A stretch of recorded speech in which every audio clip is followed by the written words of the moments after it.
Welcome to Terrified Tales, where things are about to get unsettling. Before we dive deeper into the darkness, make sure to like and subscribe. Let us know where you're listening from and what time it is. Are you brave enough to be here at night? Now, relax and let the fear take hold. Story 1.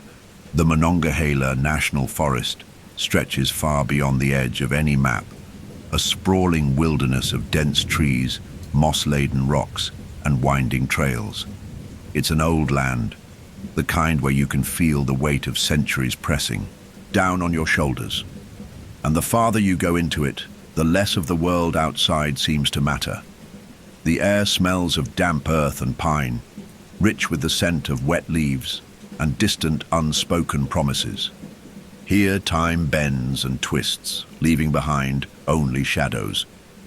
Ben wasn't particularly fond of driving the long, winding roads, especially after the sun began sinking low in the sky.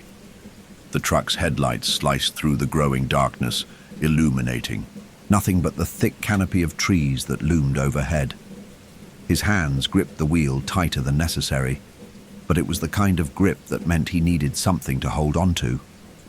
His mind wasn't focused on the road so much as it was on the quiet beside him. His son, Lucas, barely making a sound in the passenger seat.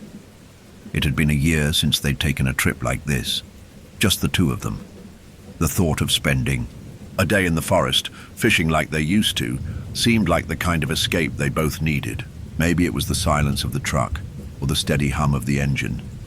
But Ben couldn't shake the feeling that something was off. It wasn't fear, not exactly. It was a nagging, restless sense of anticipation. Perhaps it was just his mind, playing tricks, the weight of too many nights spent staring at empty walls.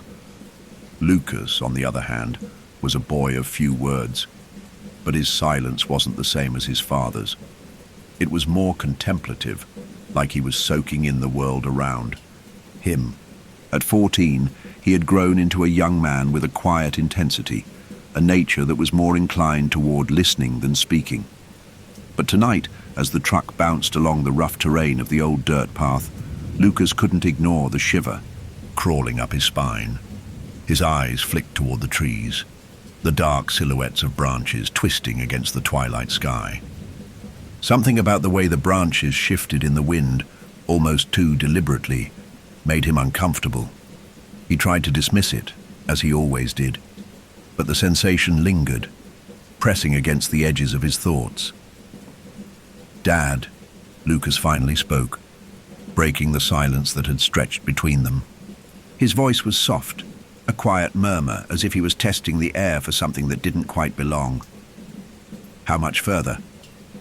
Ben glanced over, momentarily pulled from his own thoughts. He offered a reassuring smile, the kind that had been passed down between them for years, a gesture that, for all its sincerity, failed to hide the uncertainty in his eyes. "Not much," Ben replied, his voice strained. "We'll hit the creek soon enough." The words should have been comforting, but something about them felt too final, too heavy, as if they were both already walking toward something they couldn't see. A fate of sorts. The forest outside the truck window seemed to tighten with every mile, the trees pressing closer, their dark trunks reaching toward the sky like grasping fingers. Ben turned the wheel, veering off the main road and onto a more rugged path that wound through the woods. The sound of the truck's tires crunching over gravel filled the air, but it only made the silence more profound, as if the world itself was holding its breath. Lucas turned his gaze toward the back of the truck, the fishing rods bundled together. In the corner, the tackle box still unopened, his fingers drummed nervously against the seat. A faint sense of dread began to settle deep in his chest. He couldn't explain it. Not really. It was just a feeling, a sense that things had already started to change before they had even reached the creek. The path was narrow, barely wide enough for the truck to squeeze through. As they drove deeper into the forest, the trees closed in around them, blocking out the last of the fading daylight. The air felt thick, like it was pressing in from all sides, There was no sound now, no rustling of leaves, no chirping of crickets. The stillness was unsettling, as if the forest itself had forgotten how to breathe. Ben noticed it too, but he didn't mention it. It wasn't like him to draw attention to the strange, unexplained things that seemed to happen in places like this. He had always been the type to dismiss such thoughts, to chalk them up to the tricks of the mind. But now, for the first time in years, he couldn't shake the feeling that something was watching them. Finally, they arrived at the clearing. The truck rolled to a stop on the edge of the woods, the engine sputtering as the sounds of the forest began to return. The chirp of distant insects, the rustling of leaves in the wind, the murmur of the creek itself. For a moment, it felt like the world outside the forest had ceased to exist. There was only them and the waiting water. Ben opened the door first, stepping out into the cool evening air. He stretched his legs, his joints creaking as he leaned back, looking up at the expanse of dark sky above. The weight of the woods settled around him, but it felt different now. The forest was more alive somehow, more aware, as if it was watching them, waiting. He shook off the thought, telling himself it was just the isolation that made it feel that way. Lucas was slower to get out of the truck. His feet touched the ground, but his eyes were already searching the woods. The trees seemed too still. He could feel the pressure in the air, the kind of pressure that came before a storm. But it wasn't the weather he was worried about. It was something else. "Ready to fish?" Ben asked, turning back to face his son with a smile that didn't quite reach his eyes. Lucas didn't answer immediately. Instead, he took a slow breath, eyes scanning the woods, feeling the hairs on the back of his neck rise. "Yeah, I guess so," he murmured. But even as he spoke, something seemed to stir in the distance, a rustle in the trees, far too deliberate to be a squirrel or a bird or anything that should be out there. Ben led the way down the small path toward the creek, his boots crunching on the dry ground. Lucas followed, the unease growing with every step. The creek was beautiful, clear, sparkling, its gentle flow sounding like a lullaby to anyone who might listen. Yet as they set up their fishing rods, the unease only deepened. The silence, growing heavier, thicker around them. Lucas looked up at the dark trees behind them, his heart racing now. Something was watching, something that shouldn't be, but he couldn't explain it, couldn't put words to the feeling. And then, just as they began to settle in, the wind shifted, softly, eerily, carrying with it a whisper. It was faint at first, barely perceptible, but there, just beyond the edge of the creek, somewhere among the trees. At first, Lucas thought it was the wind, the trees swaying in a breeze he couldn't feel. But no, it was something else, something darker. He glanced at his father. Ben didn't seem to notice. He was too busy setting the fishing rods into place, mumbling to himself. But Lucas couldn't shake the feeling that the whispering was for him. And then, just as he was about to dismiss it, the whisper came again, closer, clearer. And it wasn't the wind. It was a voice. The sound was so faint at first that Lucas wasn't sure if he'd imagined it.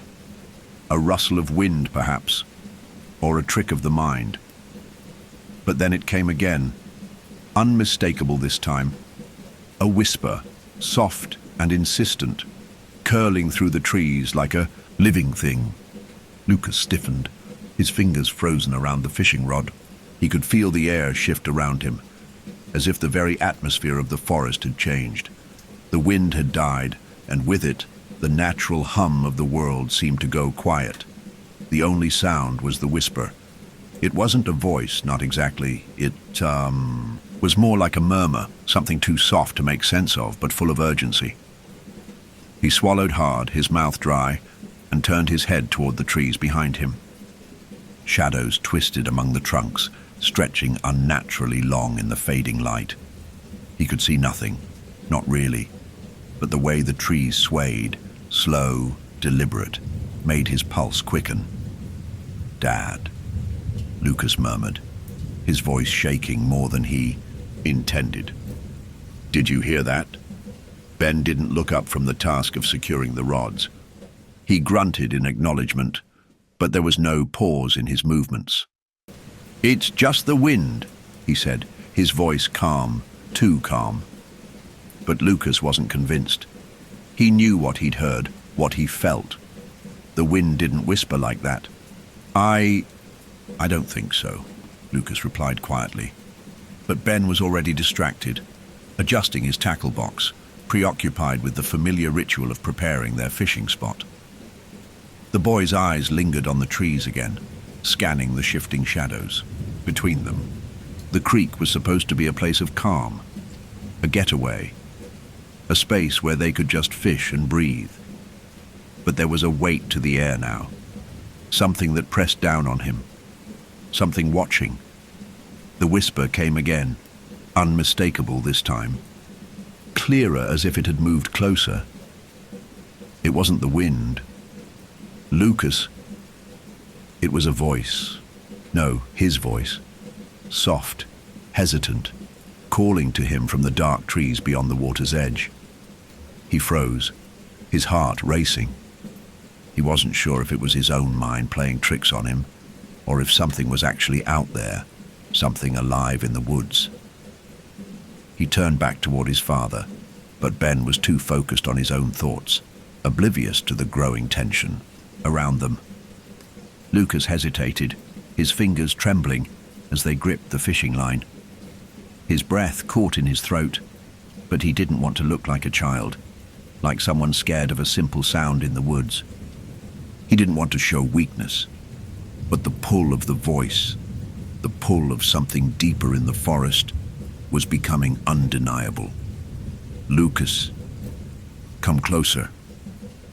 The whisper called again, louder this time, its voice winding through the space between them. "Dad," Lucas said more urgently, the hairs on the back of his neck standing straight up. "Did you hear that? It's not the wind." Ben paused mid-motion, then finally turned around to face him. His expression was unreadable, his brow furrowed in that way he did when he was thinking. "What do you mean? You hear something?" Ben asked, a slight edge to his voice, as if he were trying to shake off the discomfort that had begun to build around them. Before Lucas could answer, there was another shift in the air, a subtle movement, as though the woods themselves were alive. The whisper grew, no longer a soft murmur, but a series of quick, disjointed phrases. "Don't leave. Come." It wasn't the wind. Lucas knew that now. It was something else, a presence, something far beyond the gentle rhythms of nature, something darker. The weight of the air thickened, as if something unseen was moving among the trees, circling. He could feel the subtle tremor in his fingertips as they brushed against the rod. The moment hung in the air like a thick fog, and Ben seemed to notice it at last. The silence around them had deepened, the usual forest noises absent, as if every creature had retreated, leaving only the two of them to face the growing dread. His expression shifted, and for the first time his gaze grew sharp, alert.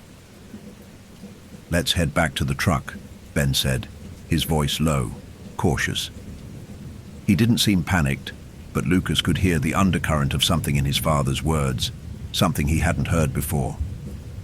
But before they could leave, something strange happened. The creek, the same peaceful water that had invited them to cast their lines only moments ago, shifted. The surface rippled unnaturally, as though something large and unseen moved beneath, it disturbing the smooth flow of the water. It was subtle at first, but then the disturbance grew, the water churning as if a great weight had fallen into the creek, causing the surface to pulse in quick, erratic motions. Plop. Something broke. The surface, a single dark shape that bobbed just beneath the water's surface. It was too dark to make out in the fading light, but it seemed to shift, twisting in ways that made the boy's stomach twist with it. "Dad, do you see that?" Lucas asked, his voice now trembling. anxiety bubbling in his chest like a rising. Hey. Ben didn't answer immediately. He didn't seem to see it, or if he did, he was trying his hardest not to acknowledge it. Instead, he bent down to grab his fishing gear, pulling his son's things together with a hasty hand. "I don't know what you saw, son, but it's time to leave," he muttered, his tone a mixture of authority and unease. "Pack up, now." Lucas wasn't sure if it was the same sensation of the voice, or if it was something else entirely, but as he began to gather their things, the air around them felt wrong. The weight pressed harder, almost suffocating, as though the very forest was holding its breath. And then, just as quickly as it had begun, the disturbance in the creek stopped. The water stilled, and everything returned to that eerie silence, save for the sound of the wind that picked up again, a cold, harsh gust that made the trees shudder. Snap. A branch cracked loudly behind them, and Lucas whirled around, his heart in his throat. But the forest was empty. No animal, no movement, just the dark trees. The whispering had stopped. Ben had already begun walking back toward the truck, his steps quickening. Lucas didn't hesitate anymore. He grabbed his rod and hurried after his father, not daring to look back. Something was there. Something was watching them, and it wasn't finished with them. The path back to the truck felt like a blur. The trees, which moments ago had seemed familiar, now seemed foreign, ominous. The wind carried that whisper, distant and teasing, and the further they walked, the more the sense of being pursued grew. By the time they reached the truck, Lucas didn't know whether the dread came from the forest or from the bone-deep knowledge that something had followed them. Ben started the truck with a loud roar, and as the engine's hum filled the air, the oppressive atmosphere around them finally seemed to loosen, but it wasn't gone. It wasn't finished. The drive back felt longer than it had on the way in, the trees seemingly pressing closer to the truck as they sped past, the silence in the truck only adding to the weight of the unease that had settled over them. The last thing Lucas remembered before they reached the edge of the forest was the echo of that whisper, just one word: "Don't." The truck rumbled to a stop as they reached the end of the forest path, the forest now receding into the distance behind them. Ben turned to look at his son, his expression unreadable. "You all right?" he asked, his voice quieter than before, like he was waiting for an answer he wasn't sure he wanted to hear. But Lucas didn't respond. He only looked out the window, into the deepening night. The voice had said don't, but something already had. The truck's headlights pierced the dark, casting long shadows over the gravel driveway, as Ben turned the wheel and pulled into the parking area. The weight in the air hadn't lifted, not completely. Lucas could feel it pressing down on his chest, a constant pressure that wouldn't allow him to fully breathe, like the earth itself was closing in on him. He didn't speak as they parked, and his father didn't press him for conversation. There were only the noises of the truck cooling down and the distant chirping of insects in the air. Ben cut the engine. The silence stretched between them. For a moment, Lucas just sat there staring at the dark forest behind them. It loomed over the truck, the trees seeming to reach out from the shadows, their twisted limbs clawing at the sky. The creek's whisper still lingered in his mind. He could almost hear it again, faint and haunting. The voice, his own voice, calling to him from the depths of the woods. "You okay, kid?" Ben asked, his voice quiet and tired. Lucas nodded but didn't respond. He wasn't sure if the question was directed at his body, his mind, or the unease that had nestled into both. His gaze dropped to the truck's floor, his hands clenched tight around the seatbelt. He could still feel the presence of the creek, the weight of it pressing at the edges of his mind.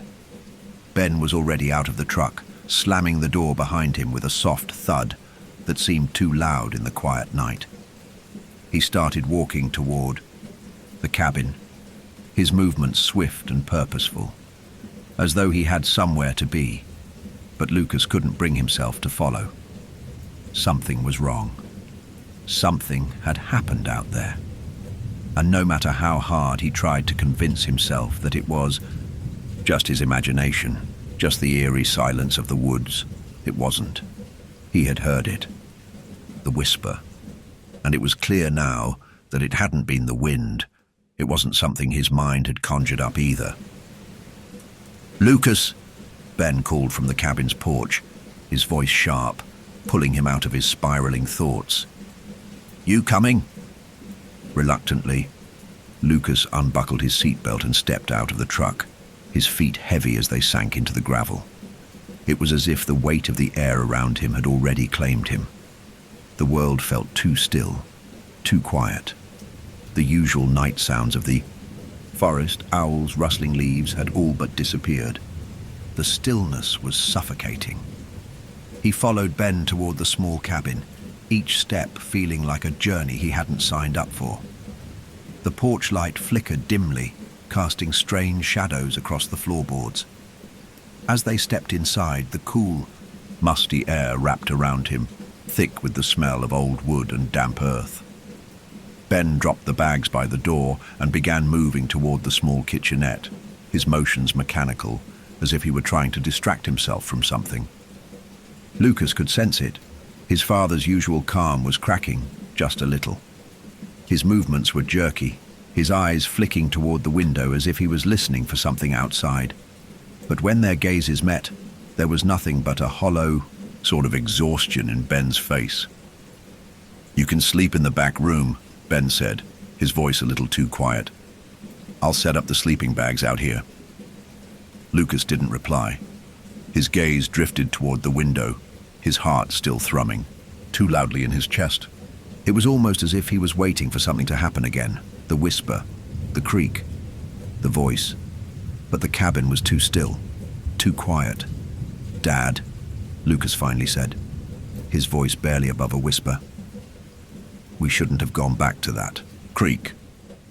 Ben stopped what he was doing, turning to look at his son. His face was unreadable, the lines of fatigue etched deeper than before. For a moment, Lucas thought Ben might argue, might brush him off like he always did, telling him that it was just his imagination running wild. But Ben didn't say anything at all. He simply looked at him, his brow furrowed with a worry that Lucas had never seen in him before. "Maybe you're right," Ben said, his voice tight. "Maybe we shouldn't have." The words hung in the air like smoke, curling and dissipating before Lucas could fully grasp their meaning. There was something in the way Ben said it that unsettled him, like a truth that had finally been acknowledged, one that neither of them could ignore any longer.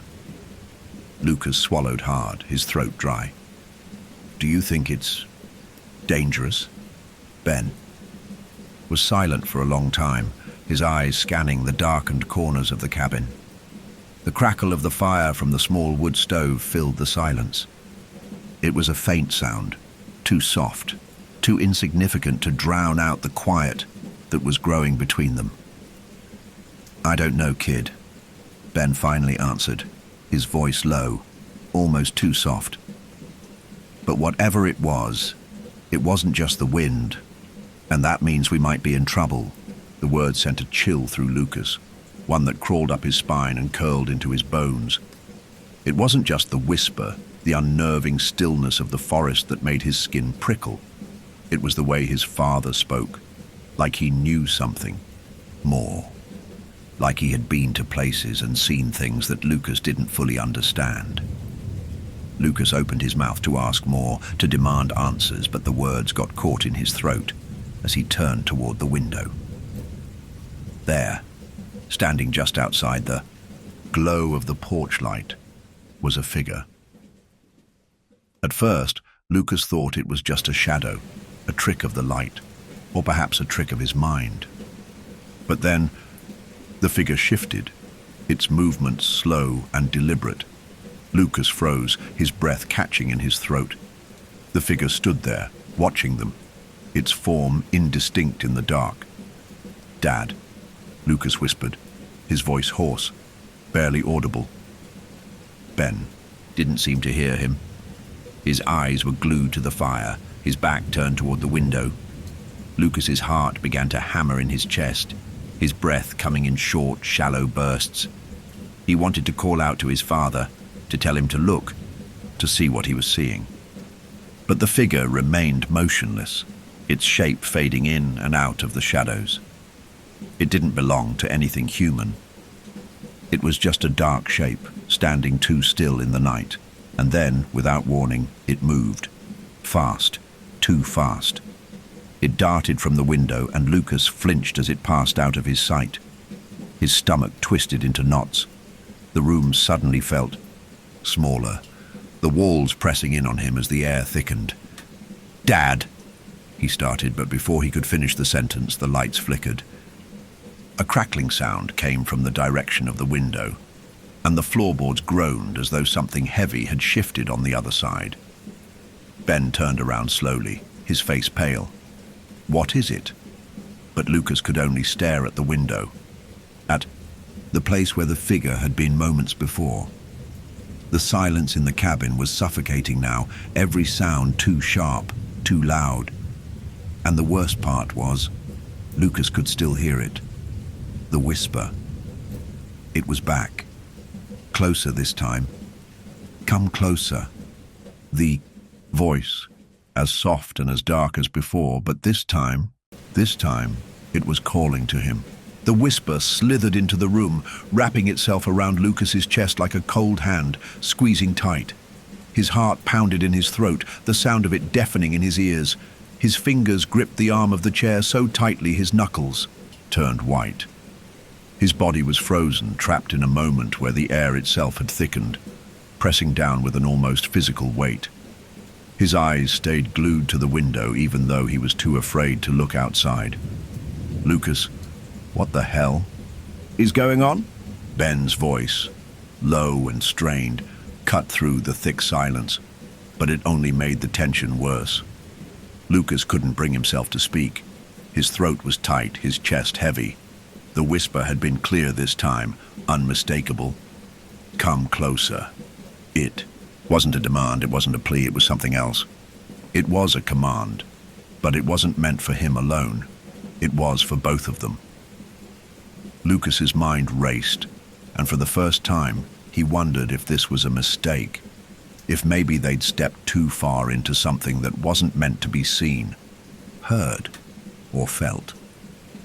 His body wanted to run, to escape, but his legs wouldn't move, as if some unseen force had pinned him in place. The whisper was getting louder now, clearer, drawing closer with every passing second, like it was coming from just behind the walls. Ben, now standing rigid in the center of the room, scanned the shadows in the cabin, his eyes narrowed with suspicion. The unease that had seemed just a flicker earlier had become a palpable presence in the room. "What's happening? What did you hear?" he demanded, stepping toward Lucas. His voice had a hard edge now, something desperate in it that hadn't been there before. Lucas could feel it too, the coldness that spread from the corners of the cabin. The air tasted bitter, sharp in the back of his throat. It's coming from outside. I heard something." Ben's eyes darted toward the window once more. His face tightened. He didn't want to acknowledge it. Not yet. But the truth was settling in, piece by piece. They weren't alone. They hadn't been alone since they arrived. The whispering, once faint, grew clearer. This time, the voice didn't sound as distant. It sounded as if it was coming from the very walls of the cabin, moving through the beams, the cracks, the very foundation. And it wasn't just a single whisper. Now there were multiple voices, layered on top of one another, indistinguishable but all the same, a collective murmur that filled the cabin with a dark, oppressive energy. "Come closer. Come closer." Ben froze, his breath catching. The words echoed in his ears, but they were more than just words. There was something ancient, something predatory in the way the voices spoke, something that felt like it was reaching for them, reaching for their very souls.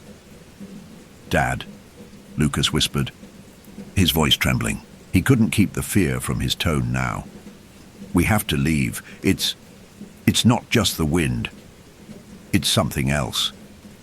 Ben didn't answer at first. His eyes flicked toward the door, his gaze sharp, searching the darkened night beyond, the cabin.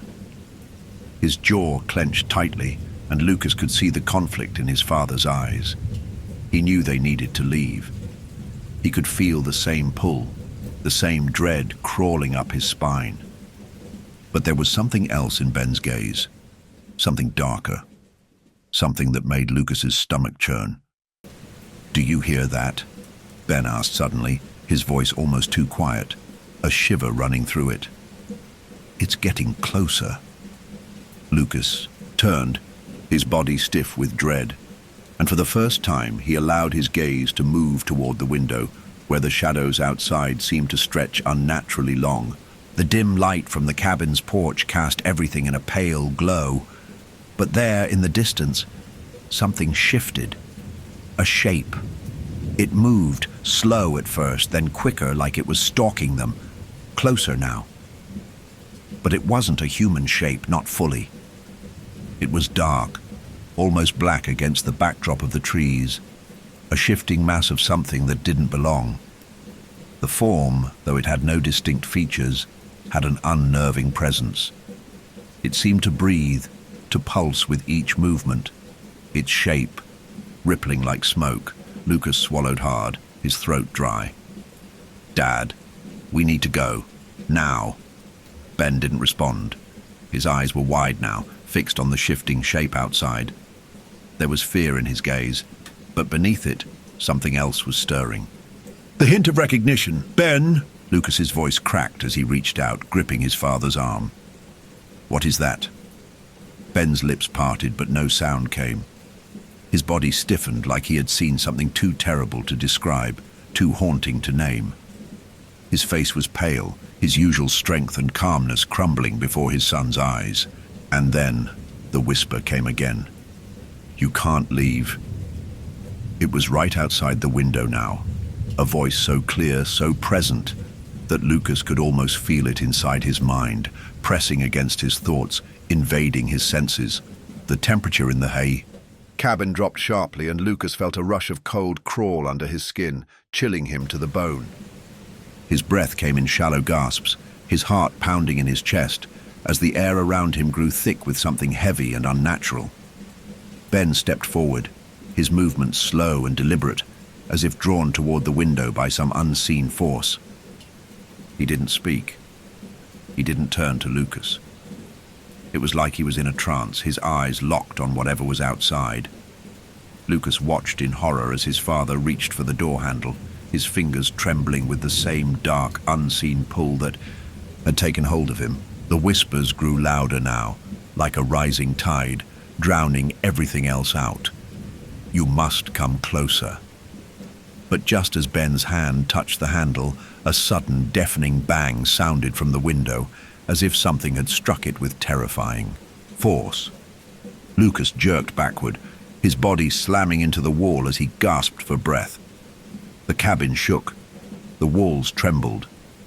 Ben jerked back, his face frozen in shock, and he stumbled toward Lucas. "What the hell was that?"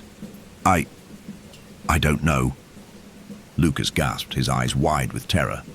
He could feel the air thick with energy. Something dark, something alive, pressing against the fabric of reality itself.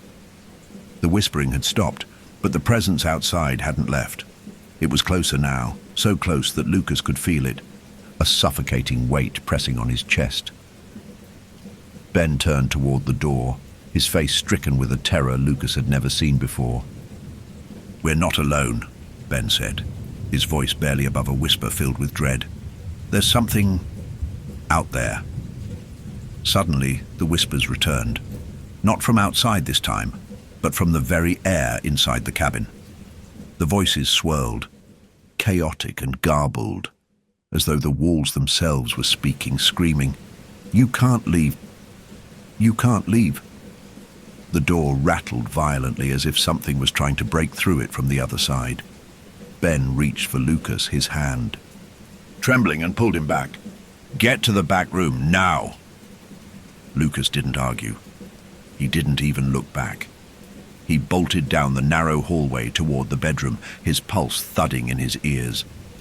Behind him, the door cracked with an ominous groan, and the whispers grew, louder, now unmistakably coming for them, and that's when Lucas saw it. Just before the door to the back room slammed shut behind him, he caught a glimpse of something moving at the edge of the porch. A figure, pale and ghostly, its limbs twisted in unnatural angles, reaching toward the cabin with outstretched arms, and the last thing Lucas heard before the door slammed tight was a voice, his own voice whispering again, this time clear and undeniable. "Come closer." The door slammed shut behind Lucas with a deafening bang, but the rattling of the cabin's frame didn't stop. It continued, as if something was pushing, scratching against the wood, trying to claw its way inside. The whispers swirled in the air, now louder, sharper, like a chorus of voices filling every corner of the room. Lucas's breath came in short, panicked gasps, his heart racing in his chest. His body trembled with a cold he couldn't shake, no matter how tightly he tried to wrap his arms around himself. He spun to face the small room, the narrow bed and the dim light barely doing anything to ease the gnawing dread that had taken root inside him. He wanted to run, to escape, but the feeling that gripped him was heavier than anything he'd ever experienced, a weight that made it feel like the walls themselves were closing in. He could barely focus, the flood of whispers growing louder, their demands relentless, almost pleading. "Come closer, come closer, come closer." And then, suddenly, it stopped. The voices were gone. But it wasn't the kind of silence that brought relief. No. This silence was more like a scream held back, the quiet before something far worse would come. Lucas's pulse hammered in his ears, the silence suffocating. His mind raced with 1,000 questions, but one stood out above. Or what were they? What did they want? From the other side of the door, Ben's voice broke through the quiet, shaky and strained. "Lucas, are you in there? You okay?" Lucas didn't respond immediately. He couldn't. He wanted to, but the words were stuck in his throat. Fear, freezing him in place. It was as if the world had stopped moving. His father's voice was distant, distant in a way that made him want to scream. "Lucas." Ben's voice rose, frantic now. There was a pause, followed by the soft, slow creak of footsteps as Ben reached the door. The sound was agonizingly slow, like time itself had decided to stretch, to pull everything to the breaking point. Finally, Lucas forced himself to speak. I'm here, Dad, I'm fine." His voice cracked, weak and hollow, but it didn't matter. Ben had already heard something. He had already felt the same thing. Ben didn't seem convinced. "You sure?" Lucas leaned against the wall, closing his eyes for a brief moment. The weight of the night pressed down on him, his body shaking uncontrollably. He could still hear the whispers, faint and distant, but still there. A thread that wove through his thoughts like an insistent call. But what truly terrified him now was the way his father sounded. On edge, uncertain, terrified. This was a man who had always been solid, unshakable, the kind of father who had seen the world's dangers and brushed them off with a shrug. And now Ben was scared, terrified. "I'm coming in," Ben said, his voice tense but soft. The door creaked as he gently tried to open it, but Lucas quickly moved to block it. He couldn't let his father in, not yet. Not with everything that had happened. "Don't come in," Lucas breathed out, his voice barely above a whisper. "Don't open the door." The moment the words left his mouth, the wind howled outside, as if in response to his plea. It was a wild, sharp gust that made the cabin's walls groan, the windows rattling in their frames. Something moved out there, something that made the trees shudder, their branches creaking against the storm. The shadows outside the window shifted again, too much, too fast. Something was standing just out of sight, hidden in the dark. Lucas could feel it, watching him. Ben hesitated on the other side of the door, and for a moment there was only the sound of his breathing, strained, ragged. Lucas. "Something's wrong," Ben said, his voice breaking. I don't know what's happening, but I don't think we're safe here." The words hit Lucas harder than he expected, sending a cold spike of dread straight to his gut. His father, too, was beginning to realize it. The gravity of their situation. The fact that whatever they had encountered wasn't just something they could walk away from. It was here, in the cabin with them. And it wasn't finished with them. The wind howled again, louder this time, and Lucas's breath hitched in his throat as he stepped back from the door. His hands were shaking uncontrollably now. The air outside had become thick, and in the distance, he could see a figure moving in the shadows. It was just a flicker, a silhouette between the trees. But it was enough. He wasn't imagining it. It was real. "Ben, we need to leave. We need to get out of here," Lucas said, his voice breaking with panic. His hands trembled as he backed toward the far wall, his eyes still locked on the window. But his father didn't respond. His silence was too heavy, too unnerving. And then Lucas heard it. The whisper, louder than before, clearer now.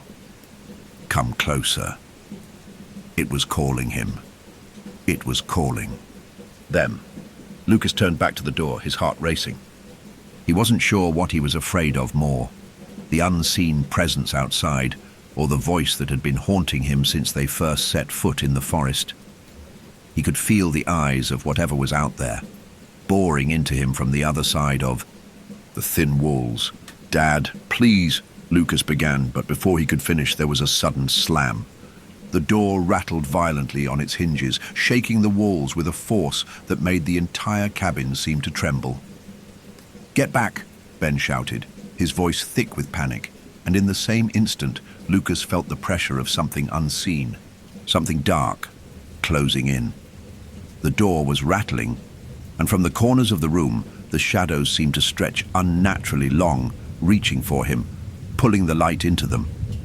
Lucas screamed in terror as he backed away, his eyes darting around the room. The shadow at the window moved. The figure was no longer just a shadow. It was growing, its form becoming more distinct with every passing second, the shape of something human but distorted, wrong. It was tall, impossibly tall, with limbs that stretched too far, fingers that twitched and curled unnaturally. Its face was a blank, featureless mask, its eyes nothing but dark holes that seemed to stare through him. "Come closer," the voice called again, this time in Lucas's ear, so close it was as if it was coming from inside his mind. The whisper was no longer just words. It was a command, a need, and Lucas could feel it, his body moving forward, as though his legs were no longer his own. Something was pulling him, tugging at him, urging him toward the door. It was as if the figure was reaching into him, its cold fingers curling around his heart, dragging him toward it. Closer, no! Lucas screamed, his voice hoarse, desperate. He fought against it, his legs trembling as he struggled to stay rooted to the spot. But the pull was relentless, like a force beyond his control, dragging him toward the door, and then, with a sudden and violent jolt, the door was flung open. The door flung open with such force that the old wood cracked against the frame, splintering in the air with a sound that made Lucas's blood run cold. He hadn't even heard it move. One moment it was sealed shut, his father holding it back, fighting whatever had been pressing against it, and the next it was wide open, swinging violently on its hinges. The shadows beyond the doorway seemed to stretch in unnatural angles, growing taller and darker as though the night itself had poured into the cabin. Lucas stumbled backward, his body refusing to obey, his legs weak, his chest tight with a panic that constricted around his lungs. His heartbeat drummed in his ears, each beat shaking him to the core. The voice. That voice was still there, now louder, more insistent, reverberating through the room, thrumming through his skull. It was no longer just a whisper. It was a command, an invitation. Come closer. He could barely breathe. The air was thick, suffocating. His mouth was dry, and for the first time he felt the full weight of what they had walked into. This wasn't just some eerie place in the woods. No. This was a place where something had waited. A presence that had been here long before them, and would likely remain long after they were gone. Ben was there now, standing at the doorway with his hand gripping the frame, his face ashen. His eyes were wide, frantic, flicking back and forth between Lucas and the shadow beyond. The shadows were moving closer. The air was alive with something unseen, something malignant. "Lucas, we need to leave," Ben said, his voice shaking, but he didn't move. There was no strength in it, no confidence. It was as though the very weight of what was outside had broken him. Lucas didn't reply. He couldn't. He was too busy trying to pull himself away from the edge, trying to resist. The pull that was growing stronger with each passing second. His chest tightened with every breath, as if the space around him was constricting. His eyes darted to the open door, to the thick, oppressive darkness outside. The shadows were moving, but it wasn't the trees. It was something else. Something closer. And that's when he saw it. In the deep shadow just beyond the door, just before the trees swallowed the light from the cabin's small porch, Lucas saw a figure standing there. Tall, impossibly tall. But it wasn't the thing he had seen earlier, not exactly. The shape was familiar. The outline of a figure dressed in the same dark, ragged clothes as him, his own clothes, his own shape. He froze. The figure was him. No, it wasn't. It was a twisted version of himself. The same face, but somehow wrong. The eyes, those eyes, too wide, too dark, hollow as if something had stolen the life out of them. It was standing there, watching him, its head cocked slightly, to one side as though curious. But the worst part, the lips of the figure were moving. It was speaking to him, but not with a voice. No, it was speaking with its mouth. No words, just distorted movements, twisting the edges of its face as though mocking him. Lucas's heart skipped. He was staring at his reflection in the most nightmarish form imaginable. It was standing outside, but it was so much more than a reflection. It was him, or something that had been made from him, from his fear, from his doubts, his worst impulses.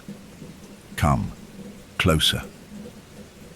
The words didn't just come from the figure, they came from his own mind.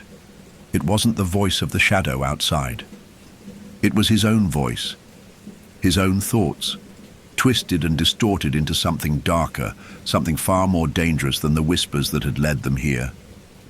He took a step back, his legs trembling. His reflection, no, the thing outside, smiled. The mouth stretched unnaturally wide, and Lucas could feel a cold shiver snake down his spine. Lucas. Ben's voice cracked through the haze of terror that gripped him. Don't listen to it. Don't. But Lucas couldn't stop himself. His legs moved before his brain could catch up, as if something was pulling him toward the door. His mind screamed in protest, but his body wouldn't listen. His hand reached out toward the door frame as the figure, his reflection, moved closer.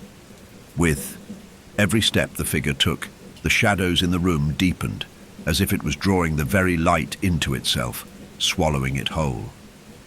Lucas could feel the darkness closing in on him, thickening, pressing on his chest until he could barely breathe.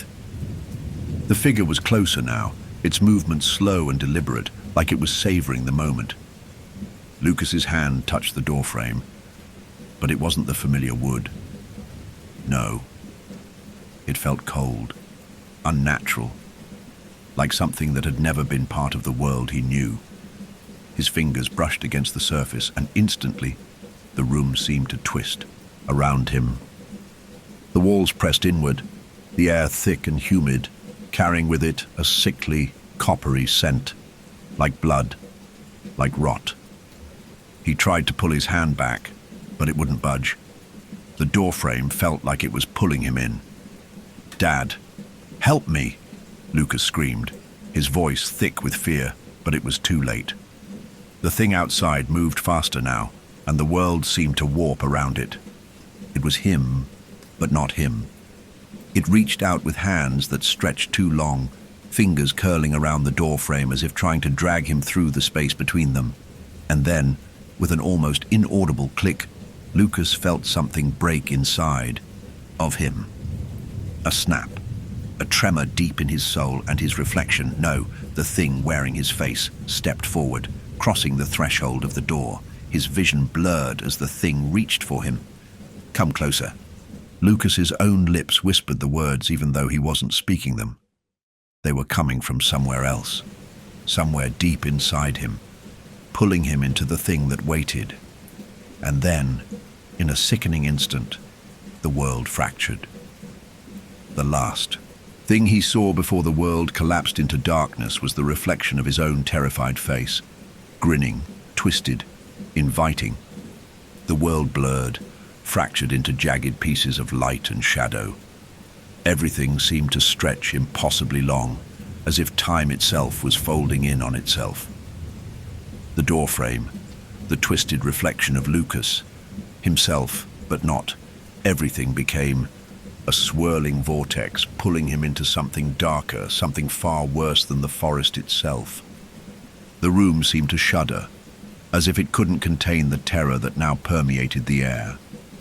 His body felt weightless, yet every muscle screamed, fighting against the force that was dragging him forward.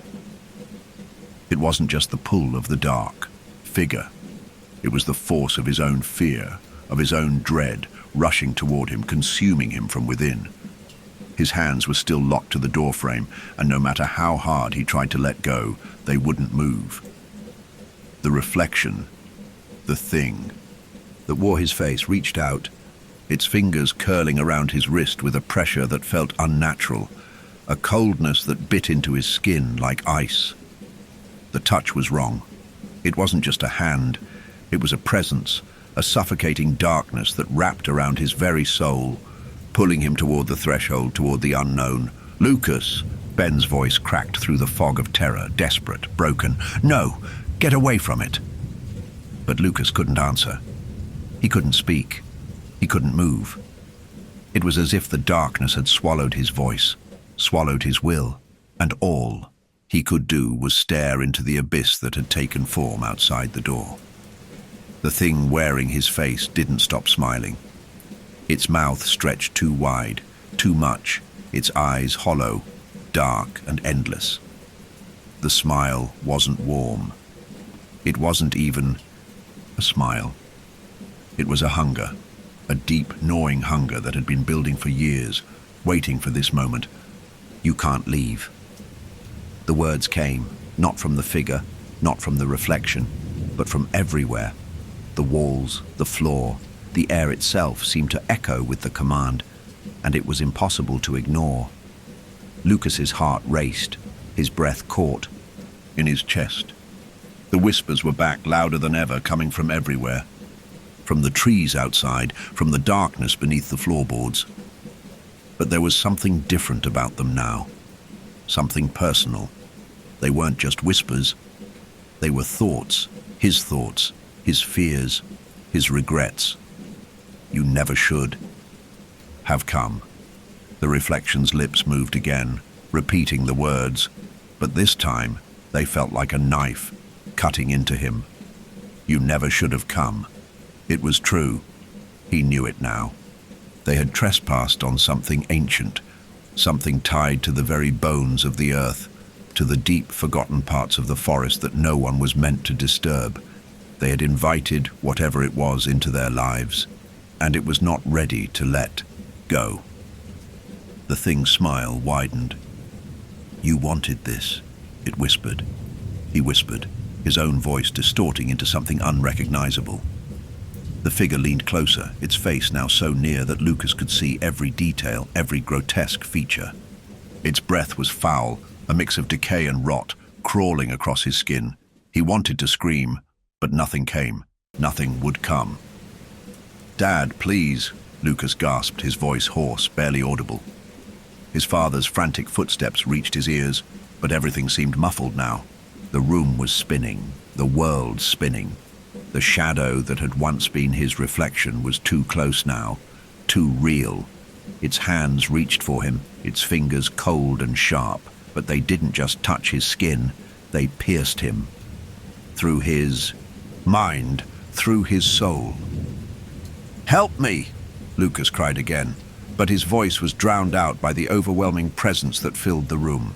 His reflection, his double, leaned in, its hollow eyes locked on him, pulling him further into the darkness. "You don't belong here, you never did." And in that moment, the door slammed shut. The room was no longer the cabin he had known. It was something else, something twisted, warped by whatever force had taken hold of it. Lucas screamed, but no sound came out.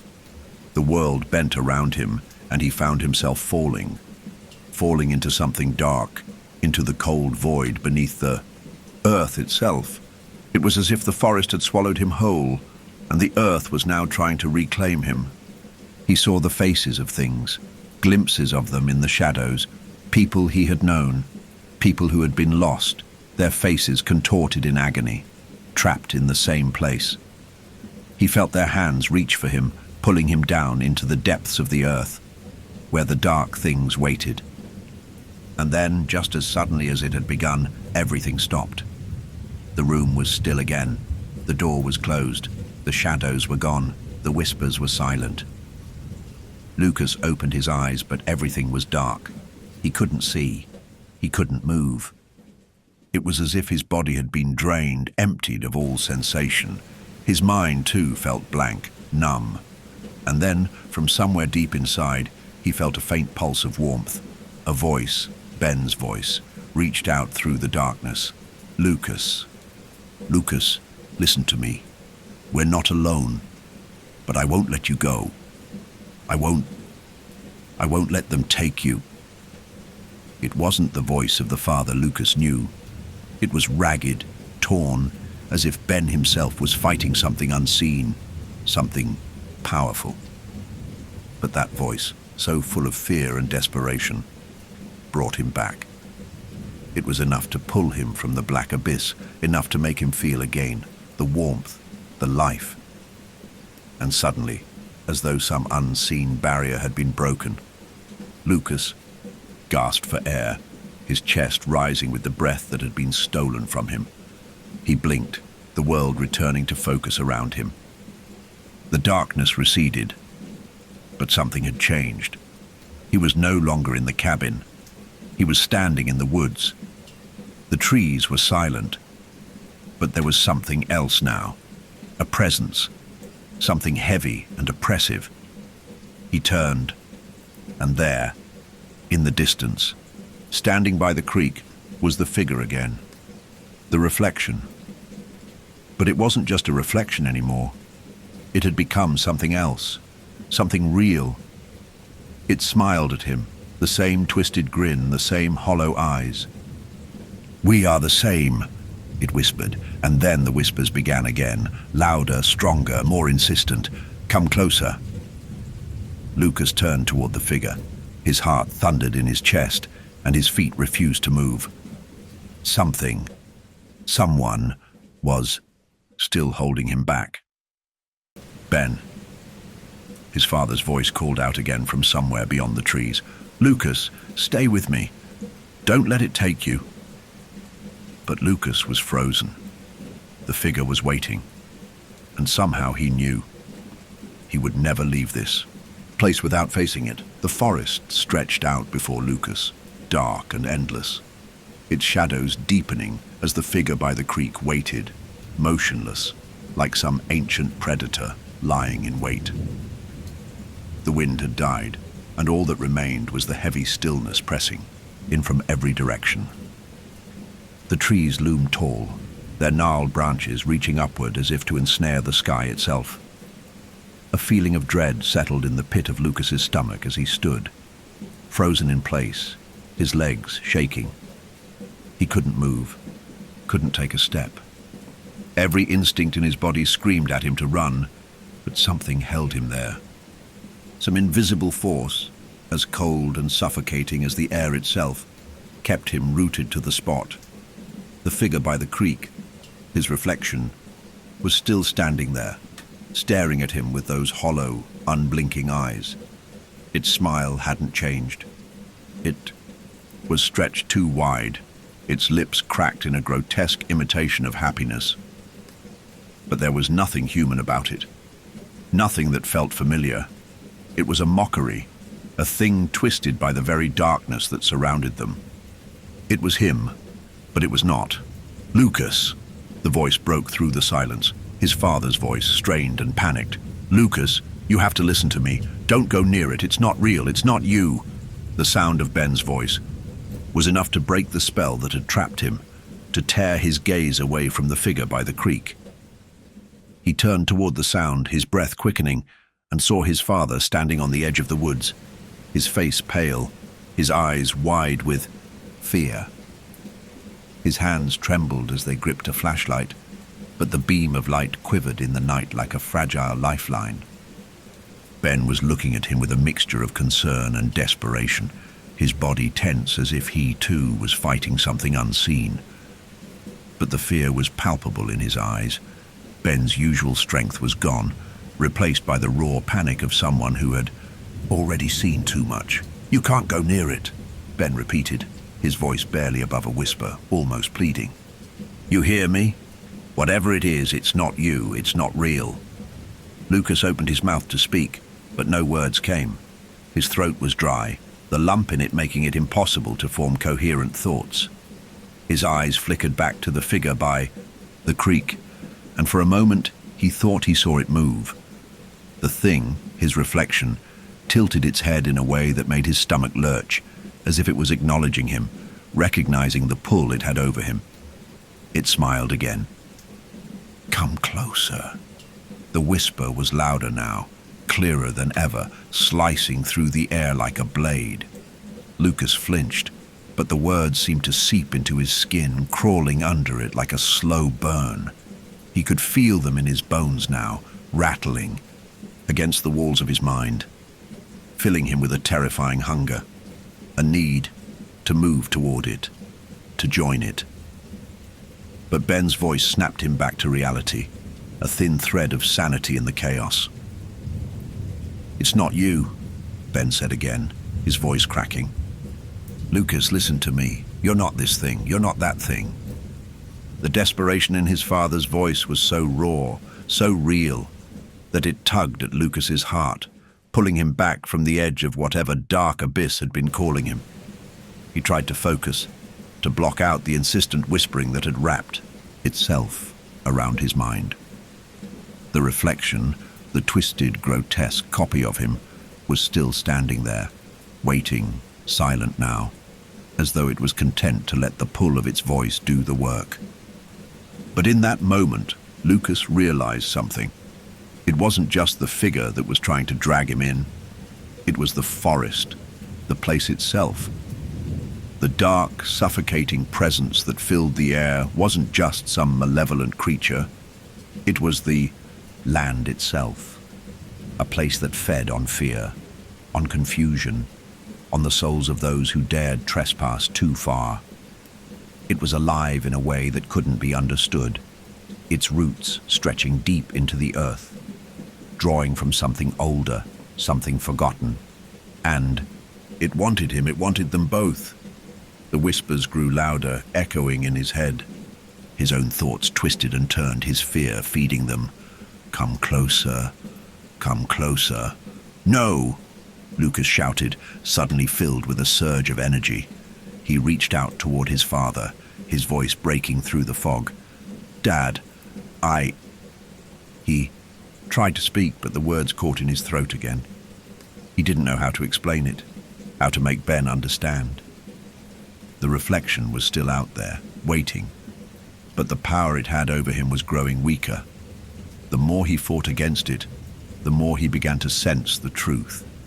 The reflection wasn't trying to pull him in, it was trying to trap him, to keep him there, to keep them both there.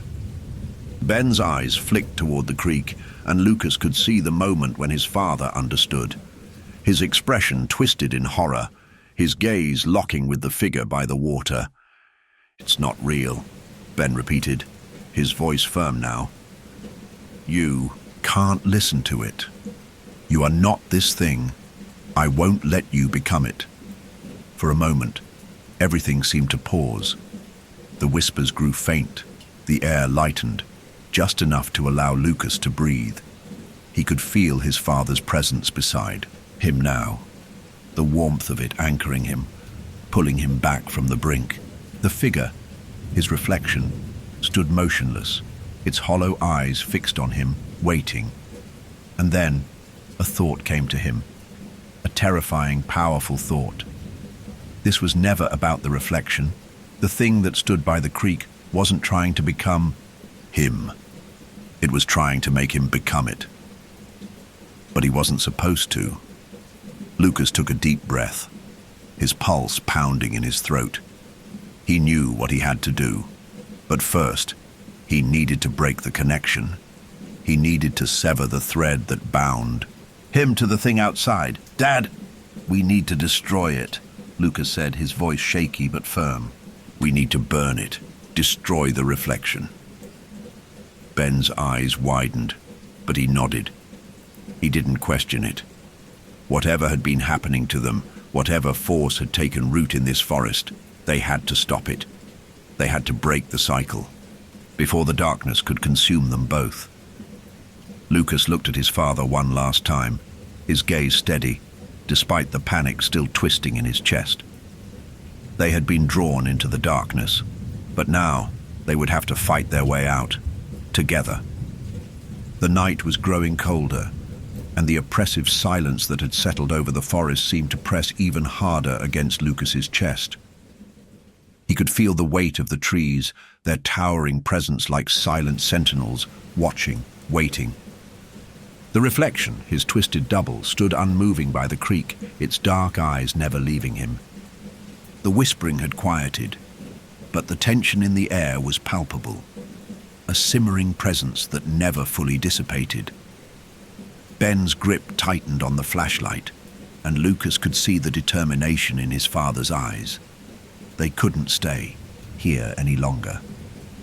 They couldn't let this thing, the reflection, win. He had already felt the pull of the forest, the way it wanted to consume him, to take him deeper into its labyrinth of shadows and despair. But there was one thing the forest hadn't accounted for. Them. They would fight. "Dad," Lucas said, his voice steady despite the unease that still twisted in his stomach. "We need to get out of here.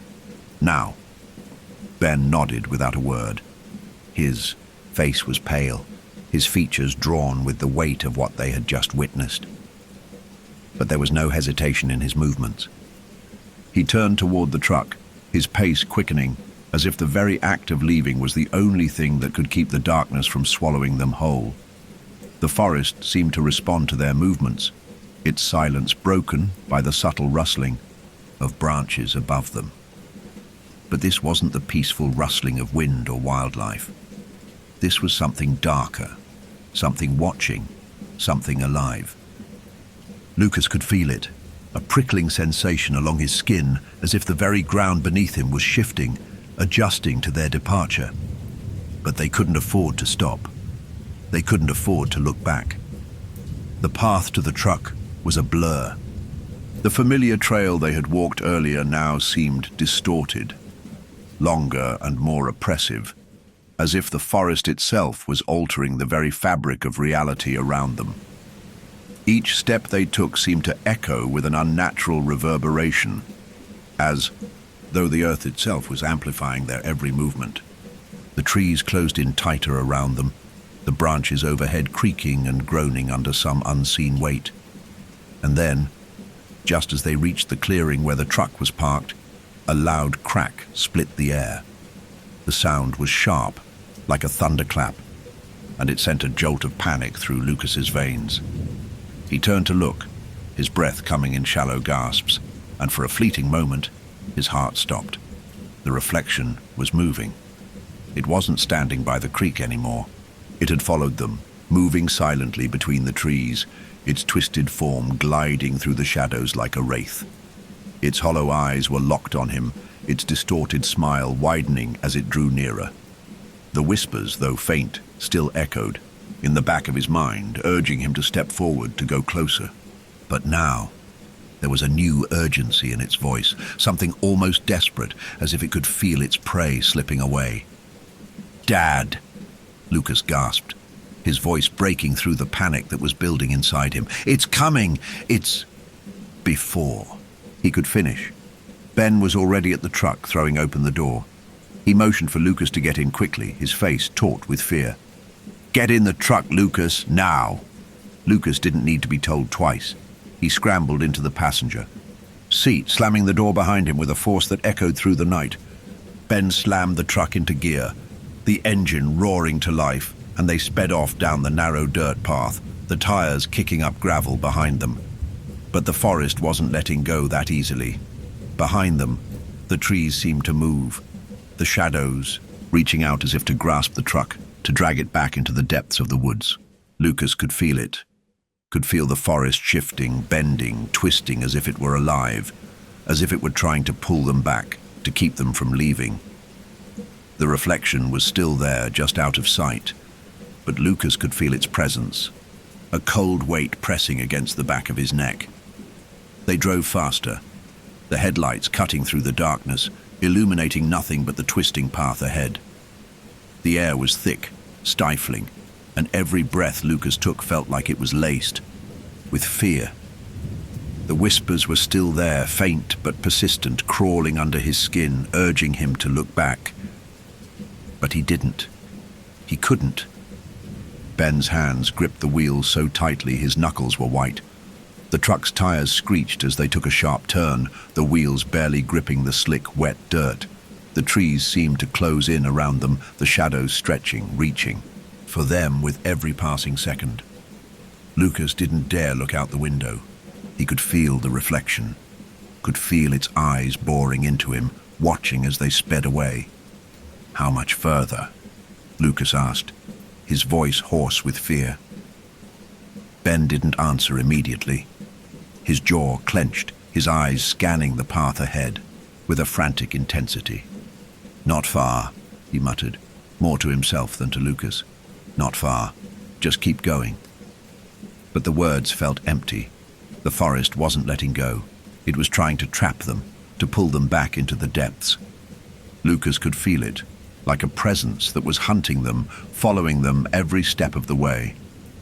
The road seemed to stretch on forever, the darkness surrounding them like a suffocating blanket. And the reflection, he could still feel it there, just beyond the reach of the headlights. And then it happened. Without warning, the truck lurched. The tires hit something slick on the road, and for a split second, Lucas thought they were going to flip. The truck swerved violently to the side, and Ben cursed, yanking the wheel to keep them from skidding off the path. The headlights flashed, illuminating the trees on either side. But in that brief moment, Lucas saw something that made his heart drop into his stomach. There, in the middle of the road, stood the reflection. Its form was impossibly tall, its features more grotesque, more distorted than before. The hollow eyes were locked onto them, and its mouth stretched into a smile, wide and predatory. The truck was headed straight for it, and Lucas could see it move, its body twisting unnaturally, its limbs stretching, elongating as it reached for them. Ben swerved again, his hands frantic on the wheel, but it was too late. With a sickening crash, the truck slammed into something. The force of it threw Lucas forward, the seatbelt digging into his chest as his body lurched against it. The world spun, and for a moment, everything went black. When Lucas opened his eyes, the truck was still. The engine was off. The night had become an eerie quiet again. But something had changed. The reflection was gone, but the weight of it lingered. The air was thick with something unseen, and Lucas couldn't shake the feeling that it wasn't over. The forest had let them go, but just for now. "Dad," Lucas whispered, his voice cracking with fear. "Are you okay?" Ben didn't answer at first. His face was pale, his eyes wide with disbelief. But then he turned slowly, his voice quiet and hoarse. "We're not safe. We need to get out of here now." The truck was still, the engine silent, its headlights casting long, eerie beams into the night. The forest was deep around them, its shadows pressing in close as if it were alive, watching, waiting. The heavy silence in the air seemed to stretch, longer than it should, suffocating, as though the very earth had stopped breathing. Lucas's mind raced, his heart thumping so loudly in his chest that it drowned out everything else. The crash had knocked the wind from him, the momentary disorientation pulling him from his thoughts. But now, as he looked around the interior of the truck, his thoughts were clouded with a sense of growing horror. They had escaped, but had they really? His fingers gripped the seatbelt still tightly pulled across his chest. He could feel it. The reflection, that twisted version of himself, its hollow eyes, its monstrous smile. He shuddered, pushing the thought from his mind. It was gone now, he told himself. It had to be. But Ben's face, pale and drawn, spoke volumes of the fear that still gripped them both. The truck had stopped just a few yards from the path leading back into the woods, but they didn't move. Not yet. Neither of them had the courage to look back at the trees, to venture beyond the safety of the truck's fragile metal shell. "Dad?" Lucas whispered, his voice small, uncertain. "Are you okay?" Ben didn't respond immediately. His gaze was locked onto the dark forest ahead, his hands trembling on the steering wheel. Lucas could see the sweat on his father's forehead, glistening in the pale light of the truck's dashboard, and his face was gaunt, drawn, as though the night had aged him by years. Finally, Ben turned to him, his lips pressed tight together. His eyes were filled with a deep, unsettling exhaustion. "We're not out of the woods yet, Lucas," he said quietly, his voice almost lost in the oppressive silence of the night. "Not by a long shot." Lucas felt his stomach tighten. He knew what his father meant. They had been so close to the edge, so close to being swallowed whole by whatever evil had taken root in that forest, whatever that thing was, whatever had been waiting for them. The road ahead was nothing but darkness, a void that stretched out like an open wound. The truck's headlights illuminated the trees in stark white light, but beyond that there was nothing, only the suffocating blackness of the forest, waiting like an open mouth, waiting to devour them. Ben let out a shaky breath, his eyes flicking toward the rearview mirror. "Do you hear that?" he asked quietly, his voice full of uncertainty. Lucas turned toward the rear window. He couldn't see anything but the long, empty stretch of road behind them, the faint glow of the truck's taillights. The forest behind them was a vast expanse of nothingness. The branches of the trees swayed in the wind, casting long shadows across the road. But there was nothing else. Nothing to see. "I don't hear anything," Lucas said. But even as he spoke, a cold shiver crawled up his spine. It wasn't the wind that had unsettled him. It was something else. Something deeper. Ben's eyes were wide now, his face drawn tight in alarm.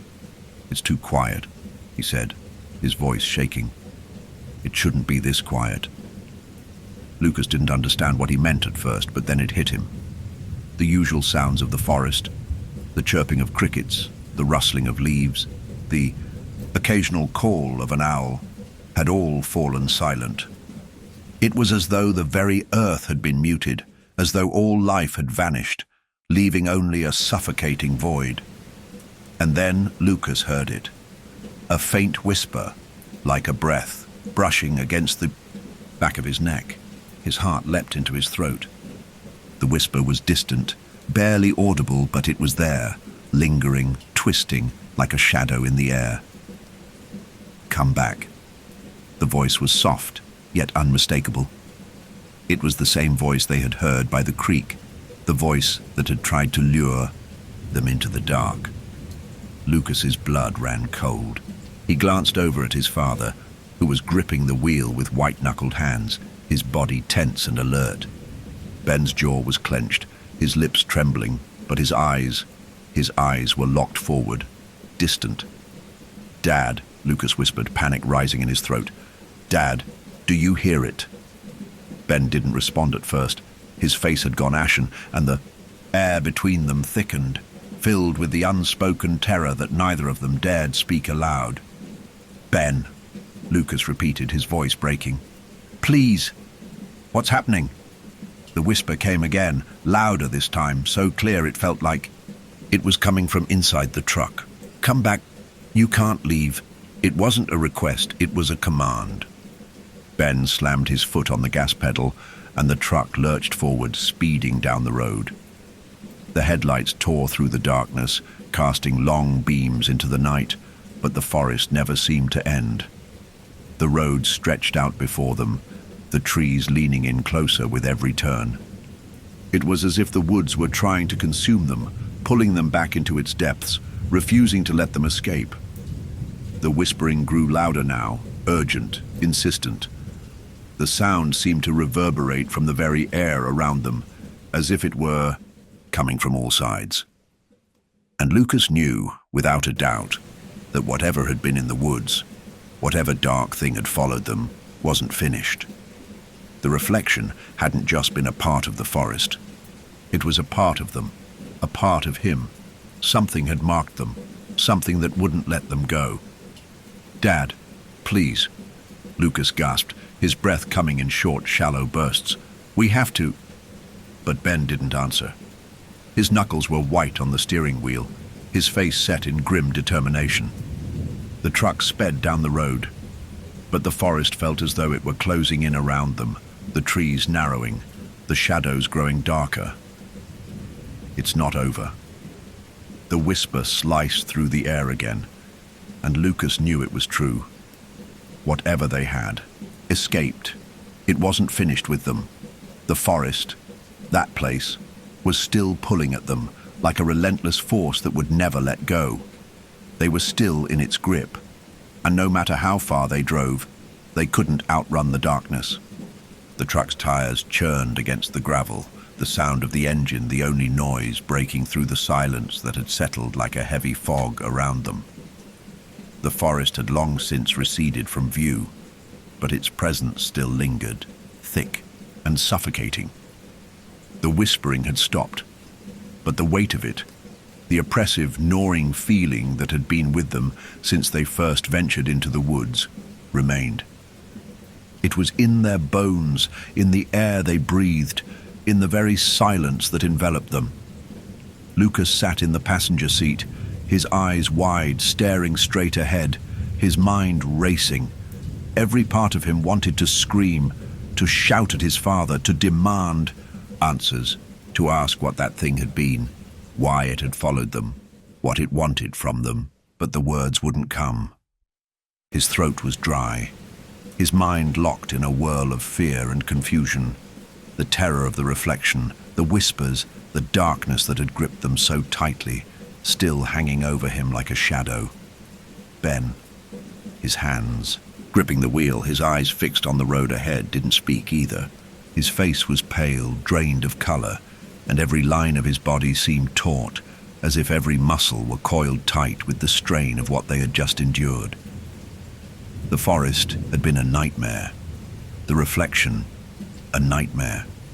The weight of whatever had followed them out of that place hadn't released its hold, and Ben knew it. He could feel it too. But there was something more, something that Ben had kept from Lucas, something he had not dared speak aloud. Finally, after what felt like an eternity of silence, Ben reached into the glove compartment and pulled out a small black recorder. He turned it over in his hands, and for the first time since the nightmare had begun, Lucas saw the full weight of Ben's fear. His father was trembling, his fingers shaking as he pressed the play button.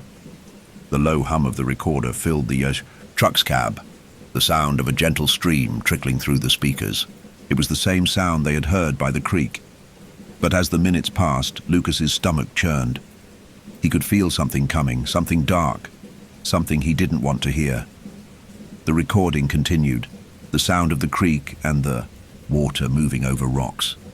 But then, just as the water's soft murmur had been peaceful, the voice came through, barely audible at first. The same voice they had heard by the creek, the one that had been calling them, pulling at them. Don't. Come back. It wasn't a whisper this time. It was a voice. Clear. Commanding. The hairs on the back of Lucas's neck stood up.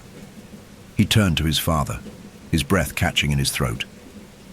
Ben's face was ashen, his eyes locked on the recorder in his hand, as if he was trying to make sense of the words, trying to understand what they meant. The voice continued, the words becoming clearer as the recording played, the subtle hum of the creek still lingering beneath it, mixing with the soft rustling of leaves. But there was something else now, something darker. Don't come back. We know what you are. The words echoed in Lucas's mind, sending a chill through his veins. He recoiled, his body stiffening as the truth began to sink in. The voice on the recording wasn't just a warning, it was a threat, a promise. The reflection, the whispers, the presence that had followed them. It wasn't just a force of nature. It was something more, something personal. And whatever it was, it had been waiting for them. Ben's hand gripped the recorder tighter, his knuckles white, as if he was trying to hold on to something. He didn't speak. He didn't have to. The fear in his eyes told Lucas everything he needed to know. Don't come back, the voice said again, more forceful now. We'll find you. You cannot escape. Lucas felt a cold sweat break out across his skin. The voice wasn't just a threat, it was an invitation. It was calling to them. It was reaching out, weaving itself into their minds, into their very thoughts. And now, it wasn't something they could ignore. Dad, Lucas began, his voice shaking. What is this? What is that voice? Ben didn't answer right away. He didn't even look at him. His eyes were fixed on the road, but it was clear that he was not seeing anything. His mind was far away, lost in the same dark thoughts that had consumed them both since the first whisper had reached their ears. I don't know, son, Ben muttered quietly, his voice hollow, as if the words were too heavy for him to speak. But it's something old, something that's been here long before we came. Lucas's heart sank. What do you mean? You know something, don't you? Ben took a deep breath, his grip on the wheel tightening. There's a history in these woods, an old one. My father warned me about it when I was your age. He swallowed hard, his eyes dark with something that Lucas couldn't place, something far older than the fear of the forest. These woods have a way of keeping things. It feeds on fear, on loss. The truck's tires crunched against the dirt road, but the world outside felt distant now, as if it were fading, pulling away. Lucas could feel the air around them thickening once more, pressing in. The voice on the recording had only confirmed what he had already feared. They had been chosen, marked even, from the moment they had stepped into the woods. Whatever had been lurking there had claimed them, and now it was drawing them back. We're not safe, Ben continued, his voice strained. We thought we could leave, but we can't outrun it. Not for long. Lucas shuddered, his stomach turning with a nauseating realization. The words, the warning, they weren't just about the forest. They were about him. Them. Whatever had followed them out of that place was tied to them now.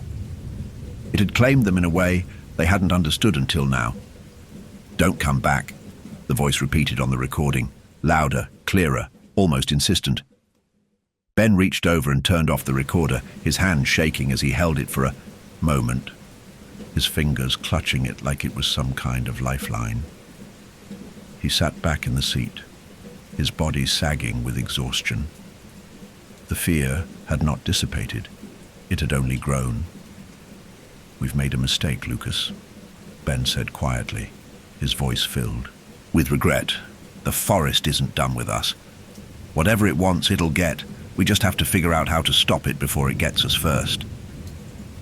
The truck sped down the road, but Lucas felt no relief, no sense of safety.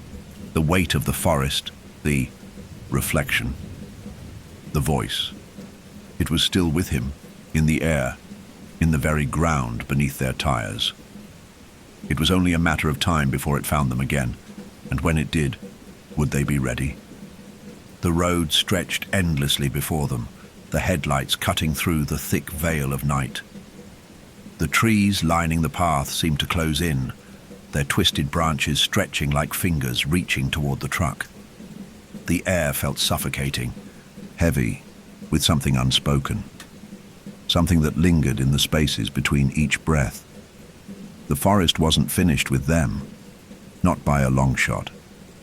Lucas sat in the passenger seat, his hands clenched tightly in his lap, trying to keep his thoughts from spiraling into panic. His father's words echoed in his mind. "We can't outrun it. Not for long." It wasn't just a warning. It was a truth they had both known since the first moment they had stepped into the woods. Something had followed them. Something that couldn't be shaken off, no matter how fast they drove, no matter how far they went. "Dad," Lucas said quietly, his voice barely audible, his throat dry. "What did you mean by, it feeds on fear? What is it?" Ben's eyes flickered toward him, but there was no comfort in his gaze, no reassurance. He was just as lost as Lucas, just as terrified. He didn't want to speak, but he knew the question was coming. Lucas could see it in his father's face. His father had been trying to avoid saying it aloud, but they both knew the truth now. Finally, Ben spoke, his voice strained, as if the words were too heavy to say. "It's not just the woods, it's something that's been tied to this land for generations. My father warned me when I was a boy.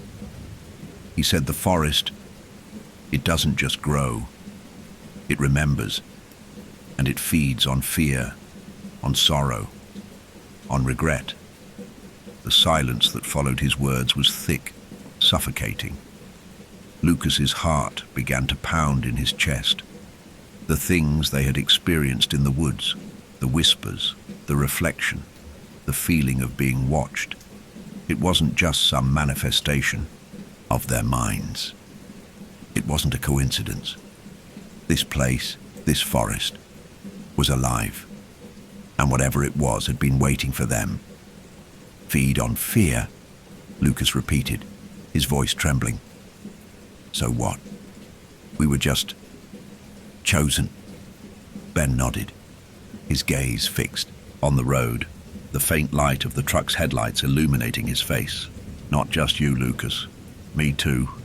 My father said, the forest chooses. It chooses people who are vulnerable, people who have something to lose. It feeds on them." The truck's tires hummed against the dirt road, the only sound breaking the heavy silence that had enveloped the truck. Lucas's mind raced, trying to make sense of it. The reflection, the voice, the pull. It had all started the moment they set foot in that forest, when they crossed the threshold, unknowingly inviting whatever dark force had been waiting for them. And the worst part, they hadn't been the first. "You mean, it's been waiting for you?" Lucas asked, his voice hoarse. "It's been feeding on you?" Ben's eyes flickered with something dark, something unreadable. The silence hung between them like a weight. "I didn't believe it at first," he murmured, almost to himself. "I thought my father was just telling stories, trying to scare me. But he knew something. something I didn't, something that's been passed down through generations. Lucas turned toward him, his chest tight. "What are you saying, Dad?" Ben didn't meet his eyes. His gaze was fixed on the road, his hands white-knuckling the wheel. "I left the woods when I was young. I ran thinking I could escape it, but I didn't know the truth. It doesn't let go. It marks you, Lucas. No matter where you go, no matter how far you run, it finds you. And I thought I could keep you safe, keep you away. But I should have known. The forest doesn't let go." The realization hit Lucas like a freight train. He didn't just feel the pull anymore. He knew. He knew it wasn't over. The woods were still reaching for them, pulling them back, keeping them tethered to something ancient and cruel. And now it wasn't just after Ben. It was after both of them. The voice had warned them. Don't come back. It had seen them, watched them, and it was not finished. What happens now? Lucas whispered, the words thick with the weight of what they were facing. What do we do? Ben let out a long breath, his face tightening, with the weight of the truth. We have to confront it. Whatever it is, we have to face it or it will never stop. It will keep coming for us, keep pulling us back into the darkness. We have to stop it. Lucas's heart hammered in his chest. The truck's headlights flickered slightly, casting distorted shadows across the road. The forest seemed to stretch on endlessly, but there was something else now. A presence, something watching them from the trees, lingering in the dark beyond their reach. The voice returned, distant but unmistakable, a low whisper that seemed to come from everywhere and nowhere at once. You can't escape. You can't hide. You belong here now. The air in the truck seemed to thicken. The shadows outside seemed to stretch toward them, creeping toward the windshield, as if the darkness itself was alive and hungry. Lucas could feel the pressure building in his chest, the weight of something ancient and malignant pressing against his very soul.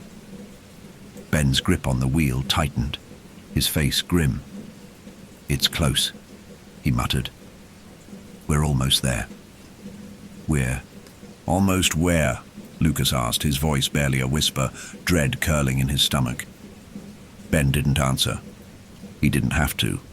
His expression said it all. They were heading back to where it all began, back to the heart of the forest, back to the place where the reflection had first appeared, where the whispers had first echoed in the darkness, and Lucas knew, deep down, that they were headed straight into the belly of the beast. There was no escape. There was only one way out now. They would have to face it. But Lucas couldn't shake the feeling that they were not walking into a battle of their own choosing. Whatever was waiting for them, it had already chosen them, and it would not let them go. The truck hurtled down the winding road, the forest surrounding them like a living thing, its shadowed arms reaching out toward them, pulling them into the depths of its ancient heart. Lucas could feel the pulse of the land beneath him, the earth, vibrating with something ancient, something hungry. Every corner they turned, every bend in the road, seemed to close in tighter, the trees bending toward them, as if they were being swallowed whole. Ben didn't say anything. His hands gripped the steering wheel with a vice-like intensity, knuckles white, eyes fixed straight ahead. His lips were tight, his face set in a grim expression, but Lucas could see the tension in his father's posture. He could feel the dread radiating off of him, as if his father had known for a long time that this was inevitable, that the moment they had stepped into those woods, they had sealed their fate. Lucas's chest tightened, his breath shallow and uneven. The air in the truck felt suffocating, thick with something darker than fear, something that seemed to pulse in the silence, crawling into the very walls of the vehicle. The whispers had stopped for now, but the sensation of being watched had never left. The trees outside felt alive, their branches moving in unnatural ways, as if they were stretching toward them, reaching for the truck. He wanted to ask his father where they were going, but he already knew the answer. They were heading back to that place, the place where it had all started. Back to the creek, back to the reflection, back to the thing that had followed them, called them, claimed them. They reached the clearing with an eerie, almost unnatural quiet. The forest had swallowed all sound, leaving only the low hum of the truck's engine. It was as though the land itself had fallen silent, waiting for something. For them. The headlights illuminated the ground ahead, casting long, unnatural shadows that stretched like fingers into the darkness. The trees stood motionless, but Lucas could feel them. He could feel the eyes of something watching them, waiting. Ben brought the truck to a stop. The engine's hum died, leaving them in the oppressive silence. Neither of them spoke. Outside, the night was still. The wind had died down, and even the occasional rustling of leaves seemed muted. The moon was hidden behind clouds, casting the forest in an inky blackness that seemed to swallow the light. Lucas could see the faint outline of the creek in the distance, its dark waters reflecting the bleak sky above. He shuddered, his skin crawling with a dread that he couldn't shake. The place that had once seemed peaceful now felt like a trap, like a snare that was slowly closing around them. "Dad," Lucas whispered, his voice hoarse, though he wasn't sure why he spoke at all. He knew his father had heard him. Ben's face was set, his eyes distant, his lips tight. He didn't respond. The truck door creaked open and Ben climbed out, his footsteps heavy and slow. Lucas followed suit, his legs shaking beneath him. He could barely make out the outline of his father ahead, moving toward the edge of the creek. The air was thick with tension, thick with something wrong. The whispers returned. "You're here." The voice was softer now, almost as if it was savoring the moment, wrapping itself around Lucas's mind. The tone was unmistakable. It was the voice they had heard before, the same voice that had lured them into the forest, the reflection, the thing that had been waiting for them. "You never should have left." Lucas's heart pounded in his chest. He wanted to run, to turn and flee into the safety of the truck, to drive far, far away from this place. But his legs wouldn't move. He felt rooted to the ground, tethered to the earth by some unseen force, drawn toward the creek, toward the thing standing there. Ben reached the edge of the water, his silhouette dark against the pale glow of the trees. He stopped, his shoulders hunched, his head bowed slightly, as though listening to something. Lucas could see his father's body tremble, though he couldn't tell if it was from fear or from some other force. "Dad!" Lucas called again, but his voice was barely a whisper, swallowed by the surrounding darkness. "We can't. We have to go. But his father didn't turn.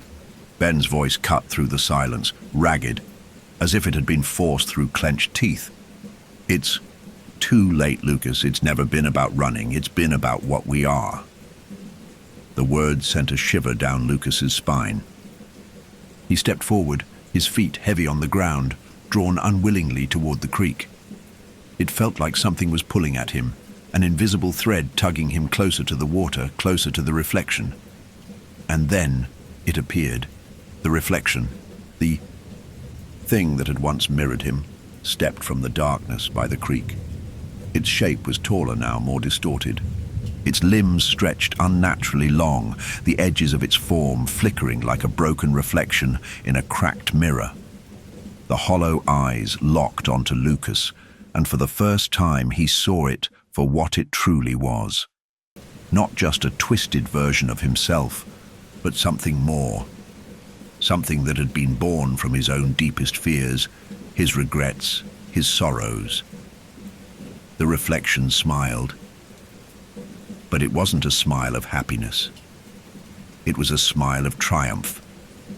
"You can't leave now," it whispered, its voice echoing in Lucas's mind. "You've always belonged here." A cold chill ran through Lucas's bones as the reflection reached out, its long fingers stretching toward him. He wanted to move, to run, but the force that had held him in place before was stronger now. It was as though the very ground beneath him had become a part of the forest, a part of the thing that had been waiting for them. Ben was still standing at the water's edge, his back turned to Lucas now. He was staring into the creek, his face pale and drawn as though in some sort of trance. "Dad!" Lucas cried, his voice breaking, but there was no response. Ben was lost, caught in the pull of something far beyond him. And then the voice came again. "Don't come back. You can't escape. You belong to us now." Lucas felt the darkness closing in, the forest tightening around him, suffocating him. The reflection stepped forward, its form now a full shadow, a mirror of his own self. It wasn't just a reflection anymore. It was a part of him, something that had always been there, lurking in the corners of his mind, feeding on his fear, on his doubt, on his guilt. And with that realization, Lucas knew there was no escaping it. He had never been meant to leave. The whispers echoed one last time, and the forest consumed them both. You're deep into the story now, and the horrors are only escalating. If you're still with us, don't forget to like and subscribe. Tell us where you're listening from in the comments. Who else is staying up late to face this nightmare? Settle in. The terror continues. Story 2. Nathan was a man who lived for the solitude of nature. A wildlife photographer by trade, his life had been one of quiet observation, capturing fleeting moments of the untamed world through the lens of his camera.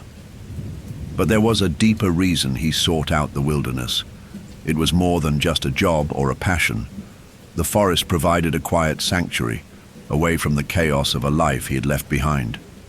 The remnants of that life were difficult to ignore. His phone buzzed briefly in his jacket pocket as he trudged through the thick underbrush of Minnesota's Superior National Forest, the dense canopy above muting the afternoon light to a dull amber. Nathan's wife, Sarah, had left him months before. She had spoken of needing space, of drifting apart. But what she hadn't said was the truth, that it wasn't just distance in their marriage. It was a lack of love, a lack of hope.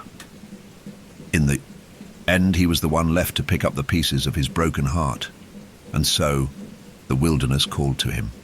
It was a place where the echoes of his past would be swallowed whole by the immense quiet.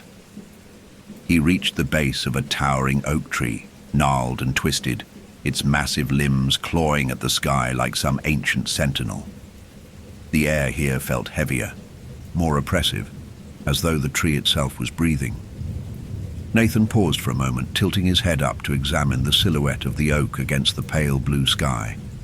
It was an old tree, older than anything in the forest. It had seen decades of storms, witnessed the passing of countless creatures, and held secrets within its bark and roots that no human would ever fully understand.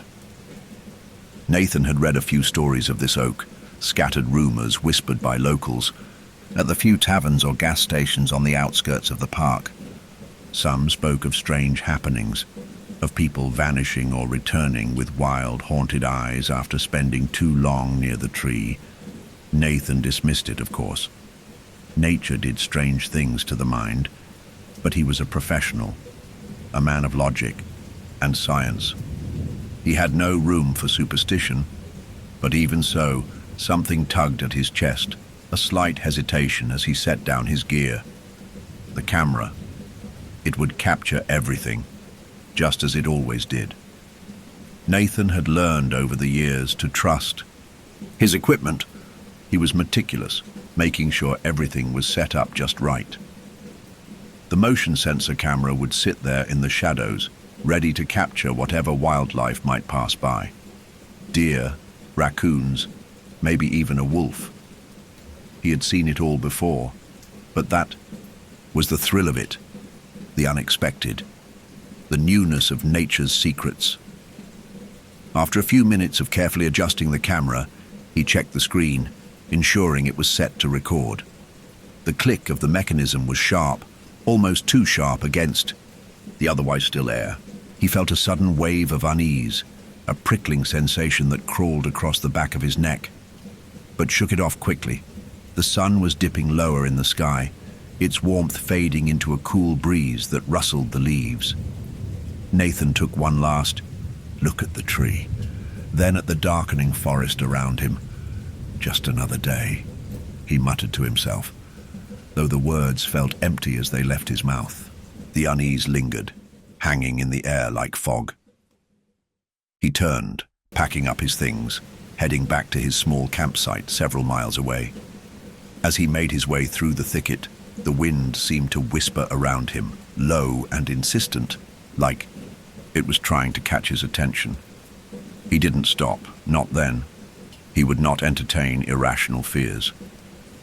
That night, Nathan lay in his tent trying to get some sleep, but the images of the oak kept creeping into his mind. The tree, the silence around it, the unnerving stillness of it all.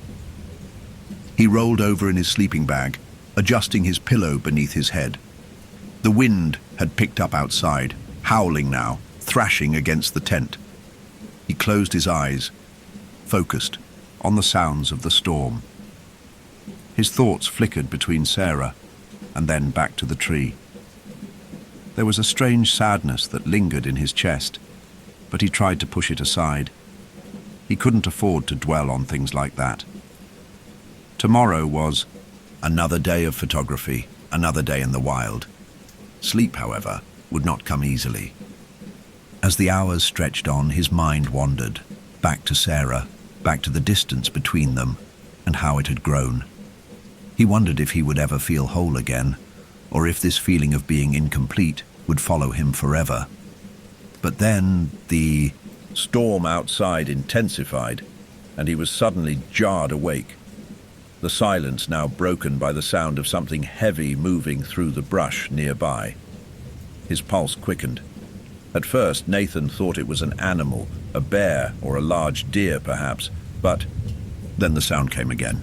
It was different now, unmistakable. Footsteps, heavy, deliberate steps, shuffling across the ground. He froze. The air inside his tent felt suffocating as the sound came closer, so close that it seemed to be right outside. His heartbeat thudded in his chest. The footsteps halted abruptly. Nathan held his breath, listening. He couldn't see a thing. His flashlight was packed away, and the storm was drowning out any other sounds from the forest. His hand reached for the pocket knife by his side, but there was no sense in it. It was too late. He wasn't prepared. But the steps did not move away. They remained there, just beyond the thin canvas, as if whatever was outside had paused, listening. To him in turn, he squeezed his eyes shut, praying it was just the wind playing tricks. Yet the sound lingered. And then, as though it had never been there to begin with, the night returned to stillness. No more footsteps, no more whispers of movement. Nathan exhaled, letting his eyes flutter open. His hand relaxed from the tight grip on his knife. It had to have been an animal, but the unease hadn't left him. He lay there, staring at the ceiling of his tent, unable to shake the feeling that he was not alone. Not truly. The morning light filtered weakly through the trees, a pale, muted glow that seemed to struggle against the grey clouds hanging low in the sky. Nathan stirred from his fitful sleep, his eyes blurry and heavy. The tension from the night before lingered in his bones, a subtle reminder that something hadn't been quite right. He sat up slowly in his tent, blinking as his mind attempted to shake off the remnants of nightmares that had plagued him during the restless hours. Outside, the wind had died down. The forest was eerily still, the air thick and heavy with humidity from the storm. It was the kind of quiet that made the world feel like it was holding its breath, as though nature itself was waiting for something. The strange sense of being watched, of something just beyond his sight, seemed to still be there, hanging over him like a storm cloud that hadn't quite passed. Nathan rolled out of his sleeping bag and stepped outside. The wet earth squelched, beneath his boots as he walked toward the oak tree where he'd set up the camera the evening before. His mind was still clouded, and he couldn't quite place the reason for the discomfort that clung to him. Maybe it was the isolation of the place, or maybe it was the storm, or maybe, just maybe, something had happened in the night that he didn't understand. The oak tree stood there, as majestic and imposing as before, its twisted roots jutting out from the earth like the claws of some ancient beast. The camera, positioned carefully in the shadows of the tree, blinked a soft red light, signaling that it was still recording. Nathan walked around the base of the tree, his boots crunching on the wet leaves, and he could swear that the silence around him had grown even thicker. He could no longer hear the usual sounds of forest life, birds, squirrels, insects, nothing. The air felt almost too still, too quiet. He pulled his camera from its bag, aiming it at the tree as he prepared to check the footage. His thumb hovered over the screen, his eyes scanning the area around him once more. There it was again, an uncomfortable sensation. He spun in a slow circle, but all he saw was the tangled mass of trees and shadows, their gnarled branches bending, as though whispering secrets to one another. But no one was there. No one was watching him. Was there? With a sharp exhale, Nathan focused back on the task at hand, pulling up the footage on his screen. The image popped up, grainy but clear enough to make out the movement. The timestamp read just after 8 p.m. The first few minutes were nothing remarkable. Deer wandering lazily through the frame, a couple of raccoons skittering across the underbrush, their tiny paws silent on the damp ground. He felt a fleeting sense of disappointment. There were no rare sightings, no dramatic moments. This was exactly what he had expected. But then, just before the timestamp hit 3:14 a.m., the image on the screen flickered, a sudden distortion, as though the camera itself was shaking violently. Nathan's thumb paused over the screen. The image shifted. The focus sharpened. And then, there it was. A man, standing motionless behind the oak tree. At first glance, Nathan thought it was a trick of the light. The man was almost entirely concealed in the deep shadows of the massive tree, his figure barely distinguishable from the dark bark. Only his outline was visible, and even that was distorted, as though he were part of the tree itself. The way he stood there, unnaturally still, made Nathan's heart stutter in his chest. The man wasn't moving. He wasn't breathing. He was just watching. Nathan's mind raced. A person out here, at this time of night? But there was something wrong with the way the figure stood. It was wrong in the way that something in the corner of your eye always seems wrong, yet when you look, it's just a shadow, a trick of the light. But here, on the screen, this man, this thing, was impossible to ignore. Nathan zoomed in, his thumb trembling slightly as he adjusted the view. The face, it was barely visible. A shadow clung to the features, but Nathan could make out the faintest glimmer of pale skin, too pale for any human to be out in the forest at this hour. His heart raced, but he couldn't pull himself away from the screen. His eyes were glued to the image, searching for any sign of movement. But the man didn't move. He stood like a statue, frozen in place. The timestamp flickered again. 3 minutes, 5 minutes, 10 minutes. The man hadn't moved an inch. There was something deeply unsettling about the way he stood there, as though time had stopped for him entirely. Nathan glanced at the trees around him. Outside of the frame, beyond the camera's lens, the woods were unnervingly silent.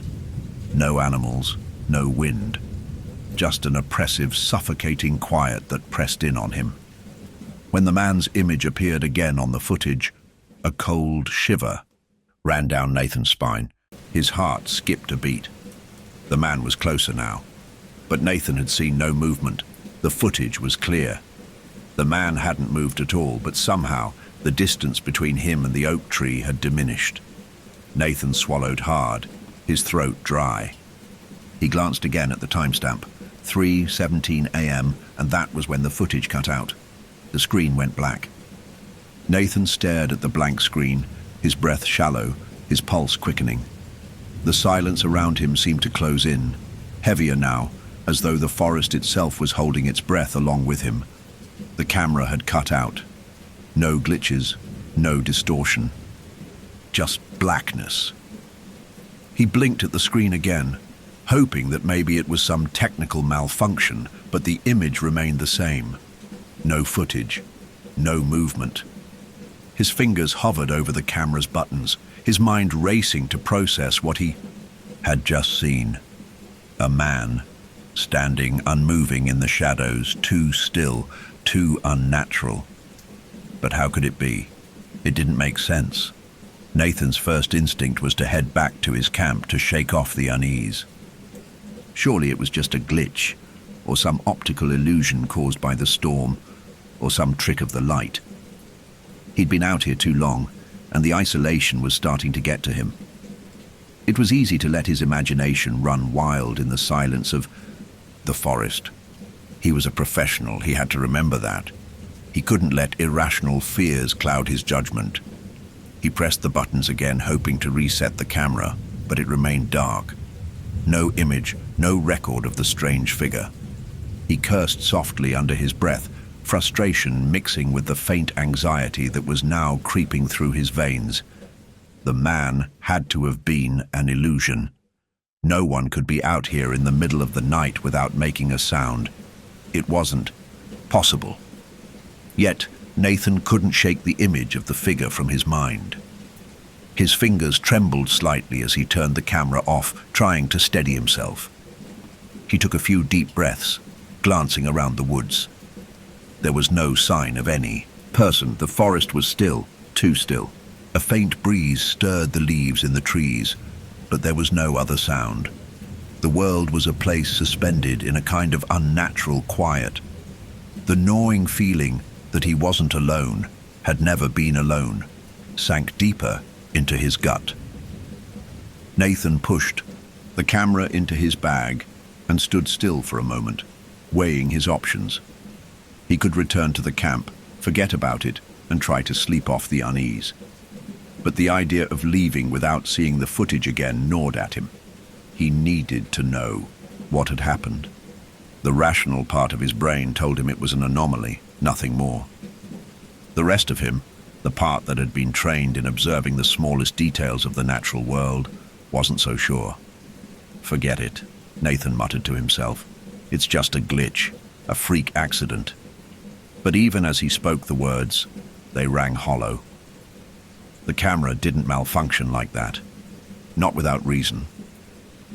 He exhaled sharply and began walking back toward the oak tree, a tightness in his chest that had nothing to do with the physical exertion of the hike. His boots squelched against the wet ground, each step taking him closer to the tree. The unsettling stillness hung in the air like a cloud. His senses felt heightened, his surroundings sharper. He scanned the ground for any sign of movement, any clue that could explain what he'd seen, or thought he had seen. When he reached the base of the tree, Nathan took a few moments to scan the ground. His eyes caught something. A faint mark in the dirt, a pattern of disturbed earth. He knelt down, hands trembling slightly as he traced the pattern. Footprints, human footprints, deeply impressed in the soft ground. Nathan's stomach dropped. They were fresh. He could tell by the way the wet soil around them hadn't yet hardened, the faint edges of the prints still visible. The footprints led right to the base of the oak tree. They were heavy, too heavy for a typical forest animal, too deliberate for an accidental wanderer. Nathan's heart pounded in his chest as he followed the trail. His feet crunched softly beneath him, his gaze fixed on the ground. He moved cautiously, every sense alert. The prints seemed to go on forever, winding through the brush and around tree trunks. But as he moved further, something began to twist his gut. The prints didn't seem to go anywhere. There was no return path, no second set of prints that led away from the tree. The feeling of dread crawled up his spine as he knelt to examine the prints more closely. They were too perfect, too deliberate, as though someone had intentionally left them behind to be found. They weren't erratic.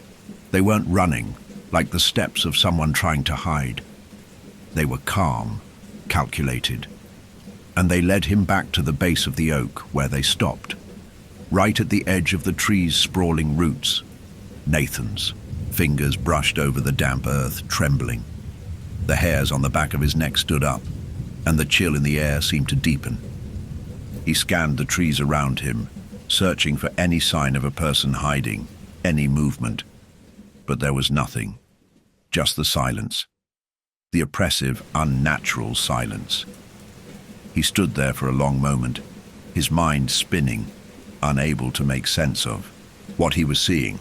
He had no answers, no explanation for the man in the footage, no explanation for the footprints, and yet the sensation that he was being watched, trapped within the gaze of something unseen, grew more intense.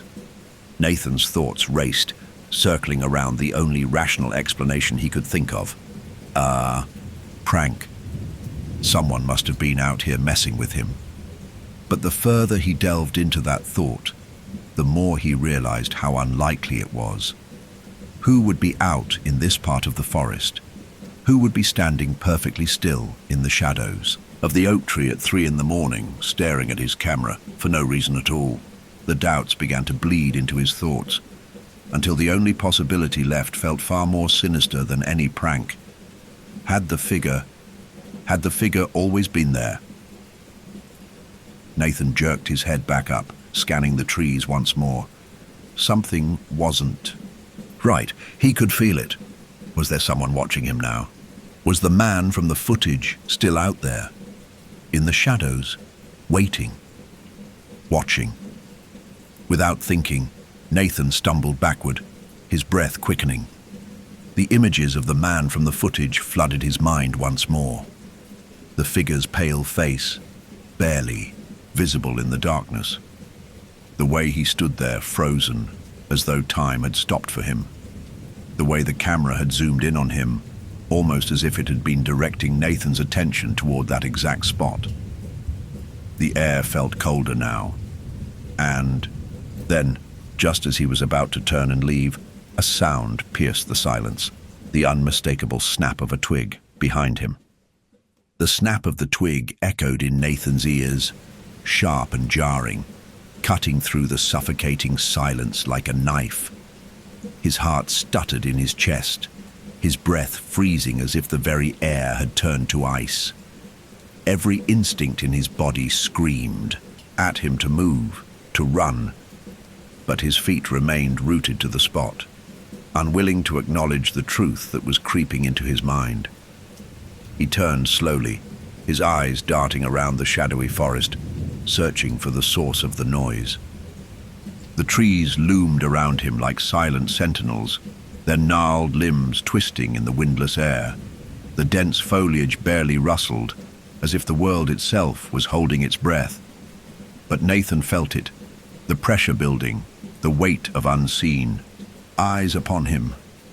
He took a step back, his boots crunching softly in the damp leaves beneath him. His gaze moved from one shadow to the next, but there was no sign of movement. No person, no figure, no hint of anything out of the ordinary. Yet, the unsettling sensation clung to him like a second skin. The forest felt wrong now, alive in a way that it hadn't before. And it wasn't just the haunting quiet, it was the anticipation. The sense that something was about to happen, something that couldn't be stopped. A chill slid down Nathan's spine as his mind raced. Could it have been an animal? No. The snap of that twig was too deliberate, too human. He knew what he'd heard. And then it happened again. A faint whisper of movement from the trees behind him. The sound of a branch bending, followed by the creak of its weight. The unmistakable feeling that something or someone was drawing closer. The hairs on the back of his neck stood on end. He wasn't alone, not anymore. He knew it now. Nathan's eyes snapped to the camera, still mounted on the oak tree just a few yards away. He thought about the footage, about the figure standing motionless in the shadows, the figure whose presence had lingered in his mind since he'd first seen him. He thought about the footprints leading only to the tree and stopping cold. No one had left the spot. No one had walked away. His stomach twisted in knots. His fingers itched for the camera, but he resisted the urge to move toward it. Instead, his eyes frantically scanned the woods again, moving faster now, as though he could catch a glimpse of whatever had been following him. But there was nothing.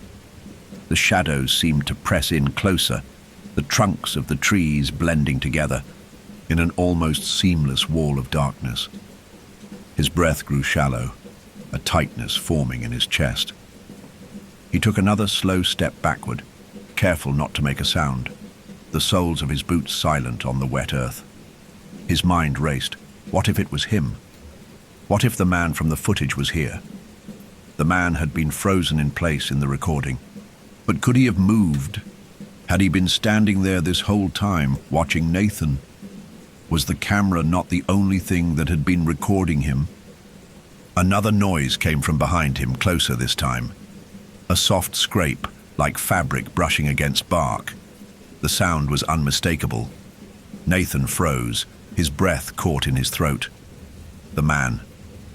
He was here. Without thinking, he spun on his heel, his heart pounding in his chest, his limbs heavy with dread. He was alone in the forest, deep within the heart of the wilderness. And yet he wasn't alone at all.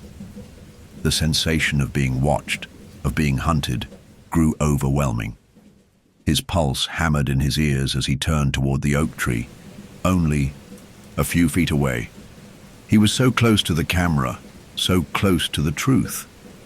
But before he could take another step, the figure emerged from the shadows. He was standing in front of the oak, at the edge of the tree's twisted roots. But this time the man was no longer hidden in the darkness. His face, pale and gaunt, was illuminated by a strange, muted light that seemed to come from nowhere. His eyes were wide, unblinking, staring straight at Nathan with an intensity that made his skin crawl. For a long moment, Nathan didn't move. He couldn't. His feet were glued to the ground, his breath trapped in his throat. The figure stood perfectly still, his expression unreadable, as though time had once again frozen. There was no noise, no movement, just an oppressive stillness that seemed to stretch into eternity. Nathan's mind raced. He wanted to scream, to run, to do something, but all he could do was stare into the man's eyes, which seemed to bore straight into his soul. The man's skin was ashen, his features sharp and hollow, as though death itself had touched him long ago.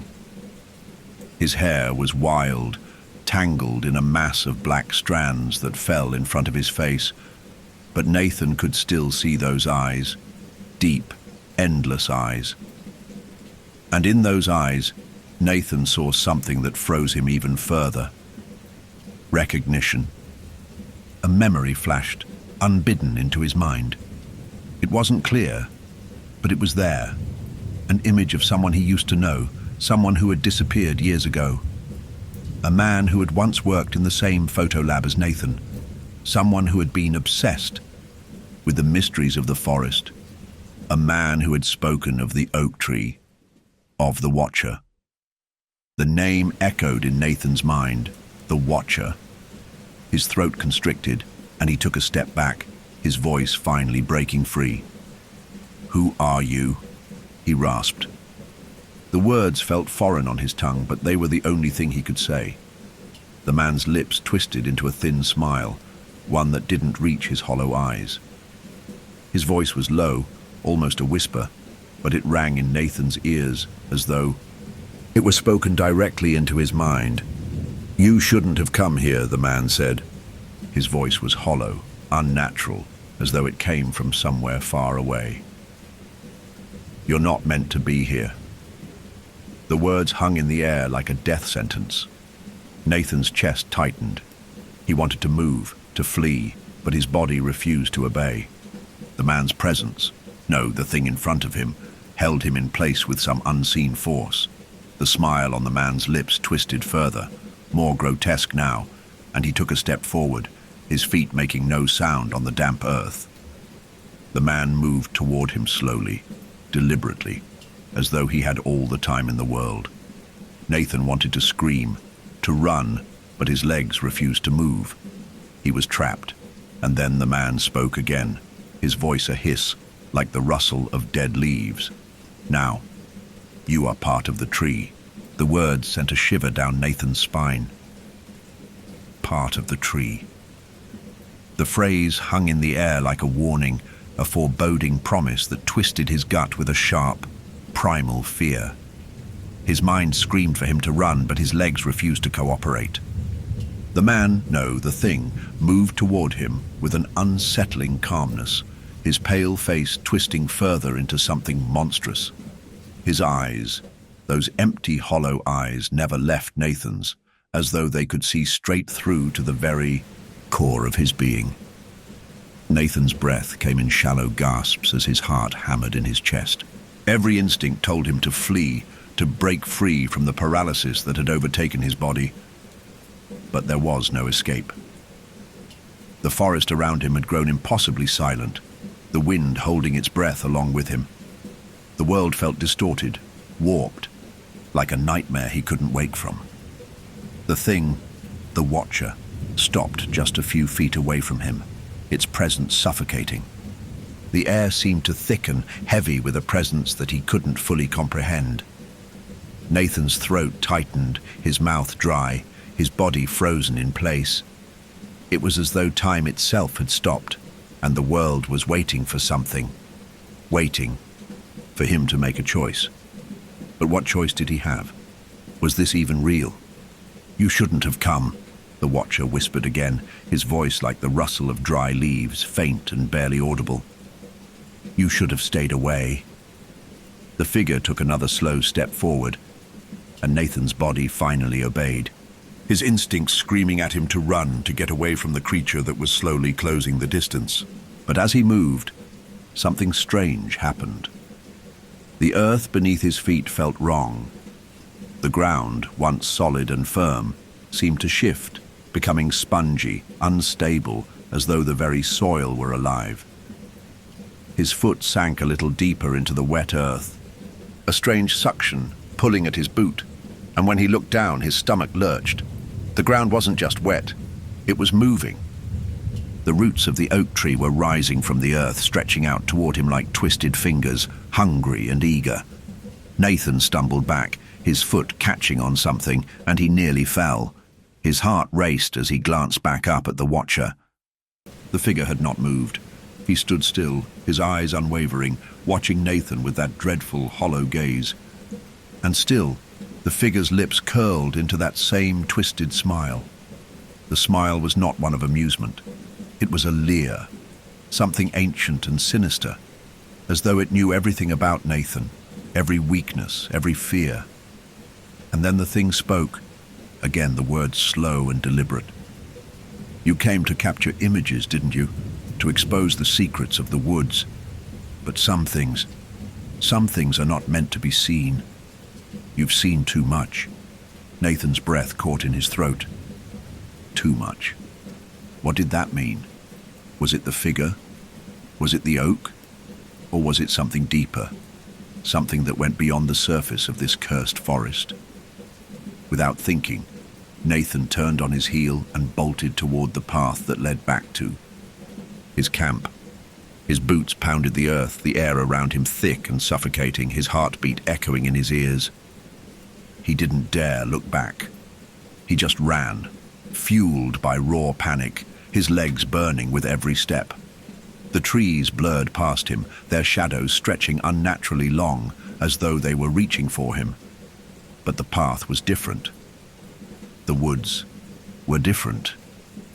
The trees that had once stood tall and proud now seemed to lean in closer, their trunks twisting in strange, unnatural shapes.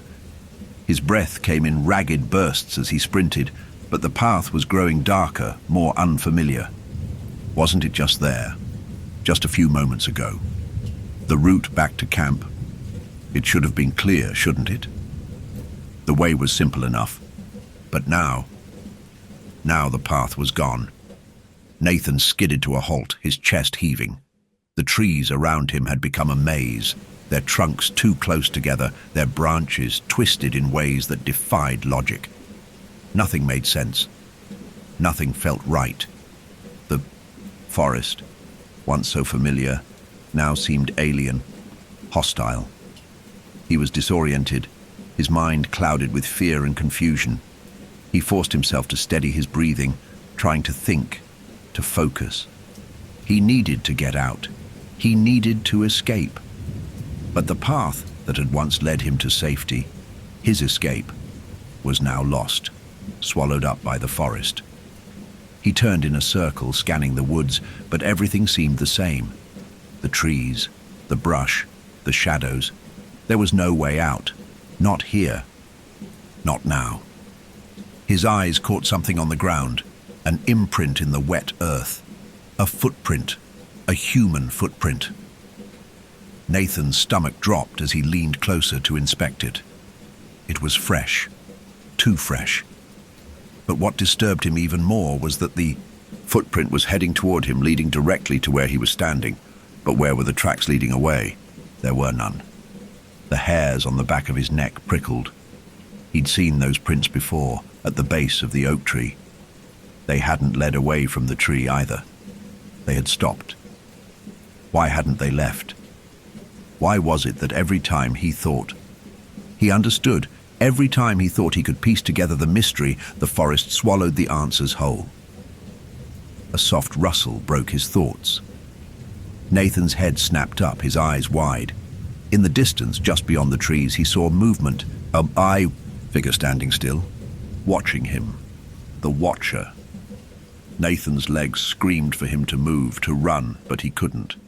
He couldn't tear his gaze away from the figure. The man, no, the thing, was standing at the edge of the woods, framed by the darkening trees. His eyes glowed faintly in the darkness, but it wasn't just the man's gaze that was unnerving. It was the trees around him, their branches bending and creaking, stretching toward him like hungry hands.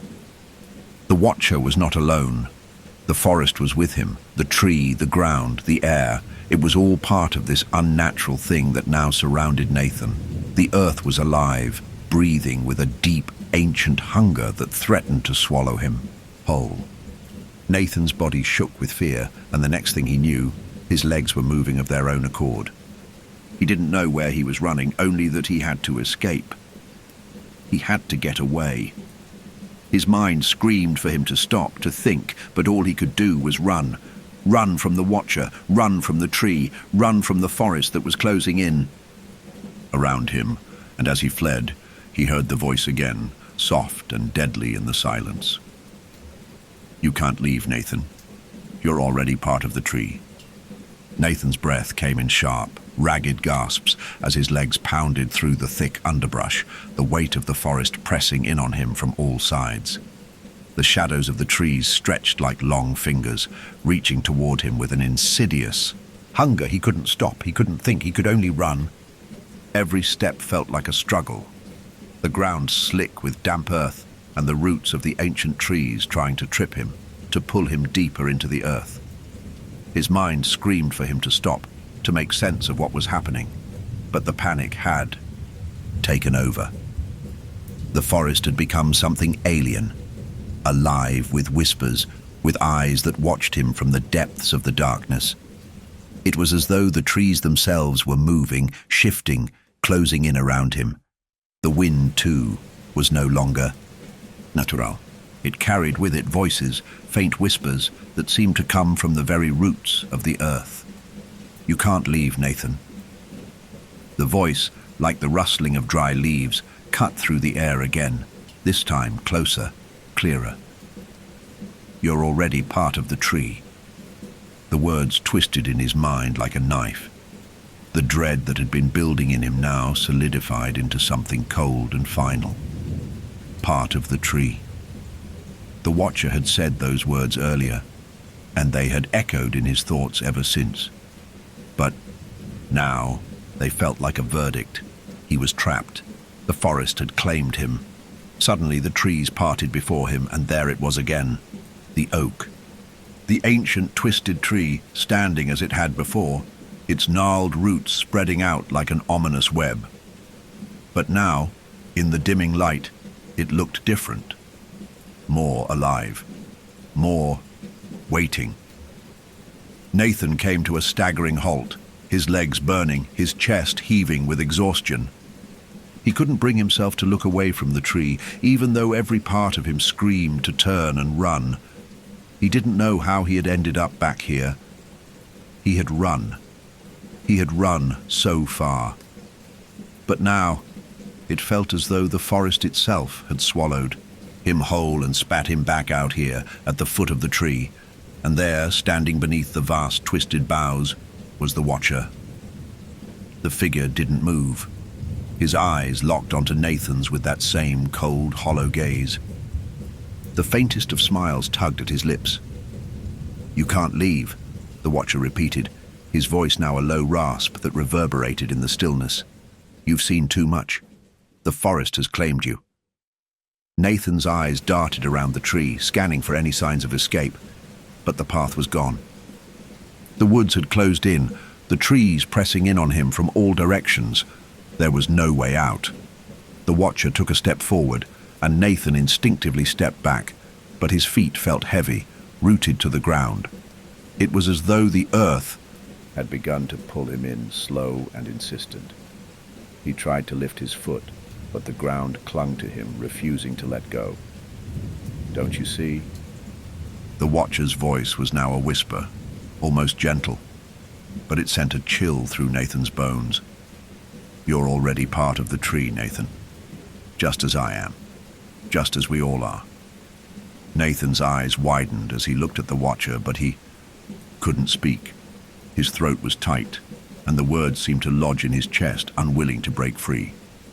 The Watcher's grin twisted, and his eyes flickered toward the tree, the gnarled oak standing tall and proud behind him. The forest. "It remembers," the Watcher continued. "It remembers everything, every soul that has passed through, every lost wanderer. And now, it remembers you. The oak remembers you. And soon, you will become one with it, one with the forest." Nathan's breath quickened. He could feel the earth pulling at his boots, pulling him deeper into the wet soil. His body was becoming heavy, like it was being consumed by the very land beneath him. He looked at the tree again, his eyes tracing the vast, knotted bark, and something in him finally clicked. The figure, the footsteps, the man in the shadows. He had seen the man's face before. He had seen the man at the photo lab, the one who had become obsessed with the forest, the one who had warned Nathan about the oak, the one who had gone missing years ago, the Watcher. But it wasn't just him.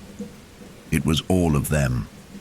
All the lost souls who had entered this cursed forest, who had ventured too close to the oak tree and had never left.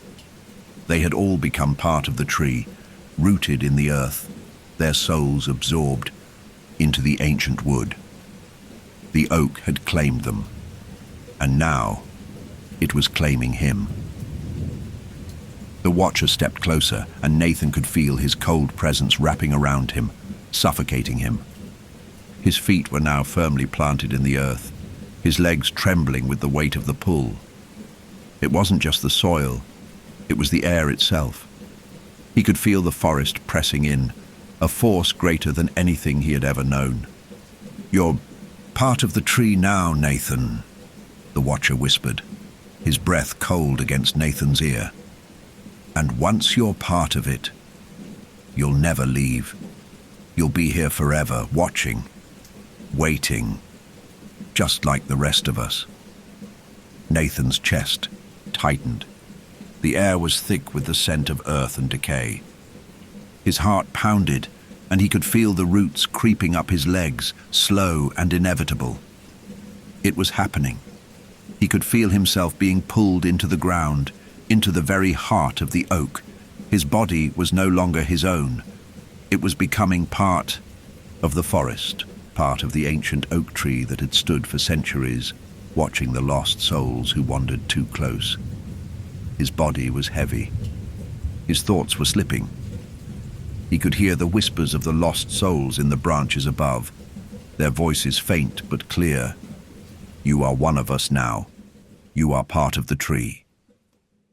Nathan's breath stilled. He was no longer sure where the forest ended and he began. The line had blurred. The oak tree had claimed him, as it had claimed so many others before him. And in the distance, the forest remained quiet, as though nothing had changed. The watcher was gone. The oak tree stood tall, its twisted roots sprawled across the earth, as though nothing had ever happened. But Nathan was there, inside it now, rooted in the very core of the forest, and the forest would always remember. The stillness of the forest felt deeper now, a weight pressing down on the air itself.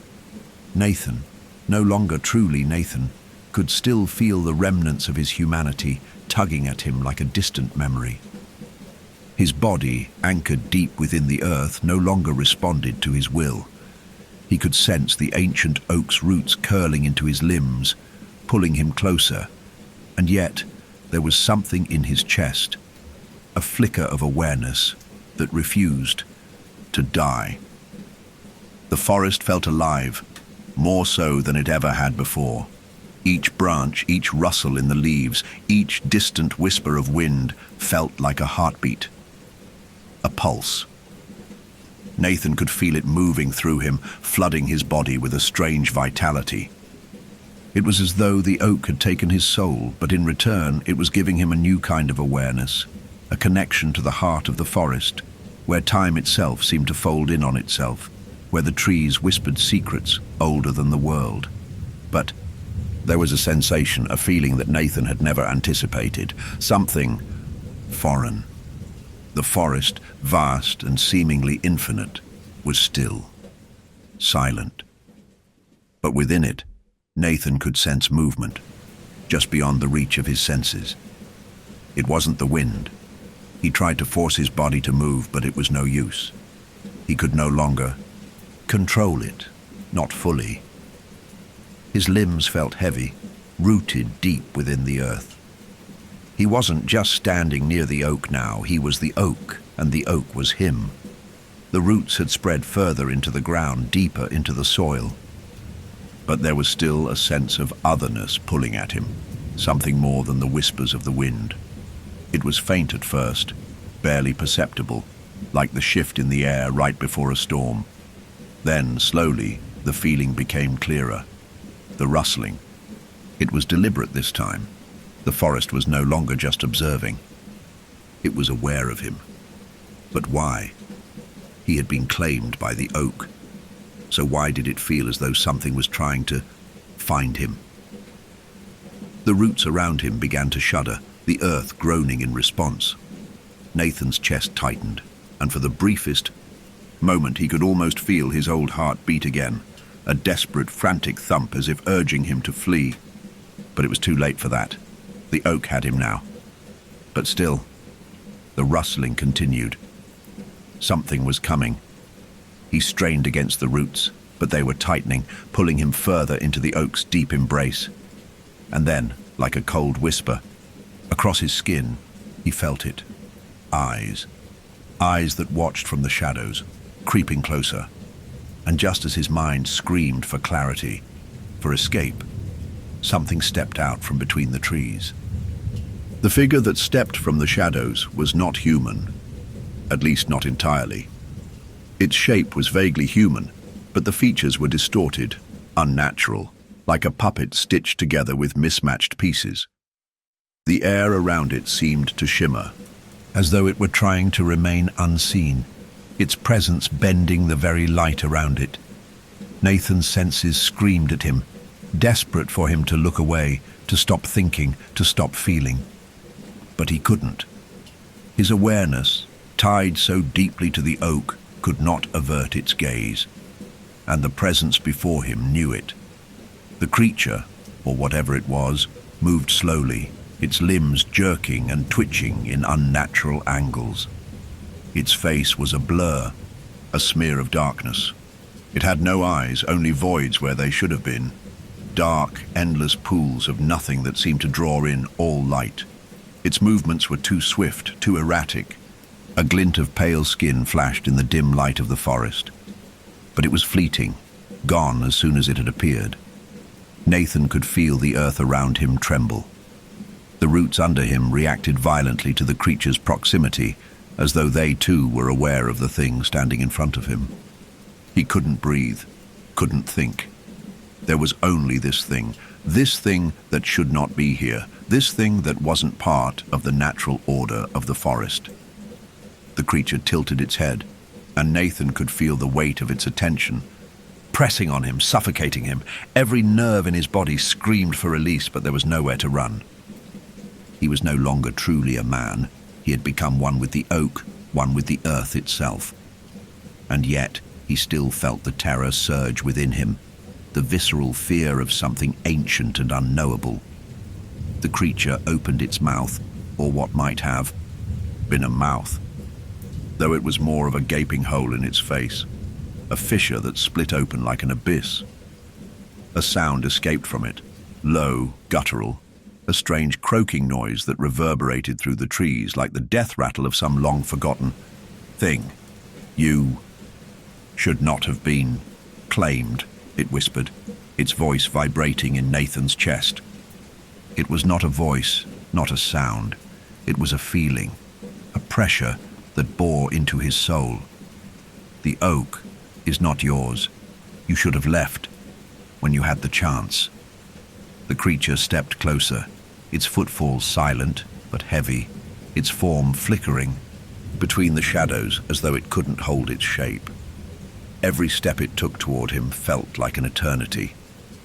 Nathan could feel the air shift as the roots around him tightened their grip, holding him in place, as if the earth itself feared the creature's touch. "Not all who wander become one with the forest," it whispered again, its voice hollow, broken. "Some are meant to be lost, forgotten." Nathan's chest constricted, the weight of the creature's words pressing into him. Forgotten? What did that mean? Had he truly been claimed by the oak? Had he truly become part of the forest, or was he still something else? Something more than the oak could comprehend? Had he made a mistake by coming here? Was there a way to escape, or was he bound to remain here forever, as part of the earth, the roots, the tree? The creature's form shifted once more, its face briefly coalescing into something more human, a mask of twisted features that could have been a person once, but now it was nothing more than a hideous parody. It reached out toward Nathan and, for the first time, he felt the roots release their grip on him, the pull of the oak loosening just enough for him to move. But it was too late. The thing grabbed him, its touch cold, like death itself. He could feel its presence invading his mind, the darkness of its touch seeping into his thoughts, smothering everything. "You belong to the oak," it hissed. "But I belong to something older." With that, the creature's form split, again fading in and out of reality, as if it were being pulled between worlds, and as it did, the ground beneath Nathan began to give way. The earth crumbled beneath him, a sudden and violent shift that made him fall into the soil. But it was not just the soil, it was the roots. They reached out and wrapped around him, dragging him downward, pulling him into the deepest recesses of the earth. For a moment, the world around him blurred, and Nathan could no longer tell if he was truly falling or if the earth was swallowing him whole. The darkness consumed him, the weight of it pressing down on him like a great suffocating hand. The roots dug deeper into his flesh, through his skin, through his bones. He screamed, but there was no sound. His voice was lost in the earth, and then the silence. The forest had returned to its stillness, and Nathan, or what was left of him, was now nothing more than part of the oak. The roots had claimed him, his body bound to the earth. The oak had absorbed him fully. But even as the last remnants of his humanity were consumed, there was still a whisper. A distant voice carried on. The wind, the watcher waits. The forest stood undisturbed, its ancient trees stretching tall into the darkening sky, their gnarled branches reaching upward like skeletal hands. The air, thick and heavy with the scent of damp earth, seemed to hum with an unnatural stillness. A quiet, almost oppressive silence had fallen over the woods, and in the depths of the forest, beneath the twisted roots of the oak, Nathan, or whatever remained of him, was lost. He could no longer tell where his body ended and the earth began. The roots had burrowed deep into him, intertwining with his very essence. The oak had claimed him, just as it had claimed the countless others before him. But there was something more now. He could feel it, a strange, gnawing sensation, a whispering presence in the back of his mind, echoing through the darkness. The watcher waits. The words echoed, but Nathan could no longer remember when they had first entered his thoughts. The voice was familiar, yet distant. It was not just the wind rustling word. Through the leaves it was something else. Something older, something more. The forest, the oak, the earth, it all felt alive, sentient, as though it had been waiting for this moment. The stillness was not natural. The trees seemed to lean in, their branches twisting as if to listen, as if to watch. Nathan could feel their gaze, their presence, pressing down on him from every side. The watcher, the thing that had haunted him, had not left. It was never gone. And then for the briefest of moments there was a flicker, just a flicker of light. The shadows around him seemed to shift, and Nathan's senses sharpened. A part of him that he thought had been lost, some small fragment of his humanity, stirred, struggling to rise above the suffocating darkness. He could feel something moving. Through him, not just the roots or the earth, but something else. Something that was not the oak. The watcher was here, waiting for him, and Nathan could sense it, as if the very essence of the creature had threaded itself into the fibers of the forest. The oak, the earth, they had him, but the watcher, the true force behind it all, was something far darker, something that stretched beyond the bounds of the forest itself. The roots tightened around him, and with that, the earth spoke. It was not words, no, it was a presence, a sensation that flooded Nathan's being. He could feel the ancient power coursing through him, the life of the forest, the watcher's eternal vigilance. He could hear it, feel it, through the layers of soil and the bark of the oak. The watcher was not a man. It was the guardian of the forest, the one who had always been there, always watching, and it was waiting for him. For what purpose? Nathan's awareness flickered, the sensation of the world slipping away, and then, suddenly, a memory resurfaced. It was faint, but clear.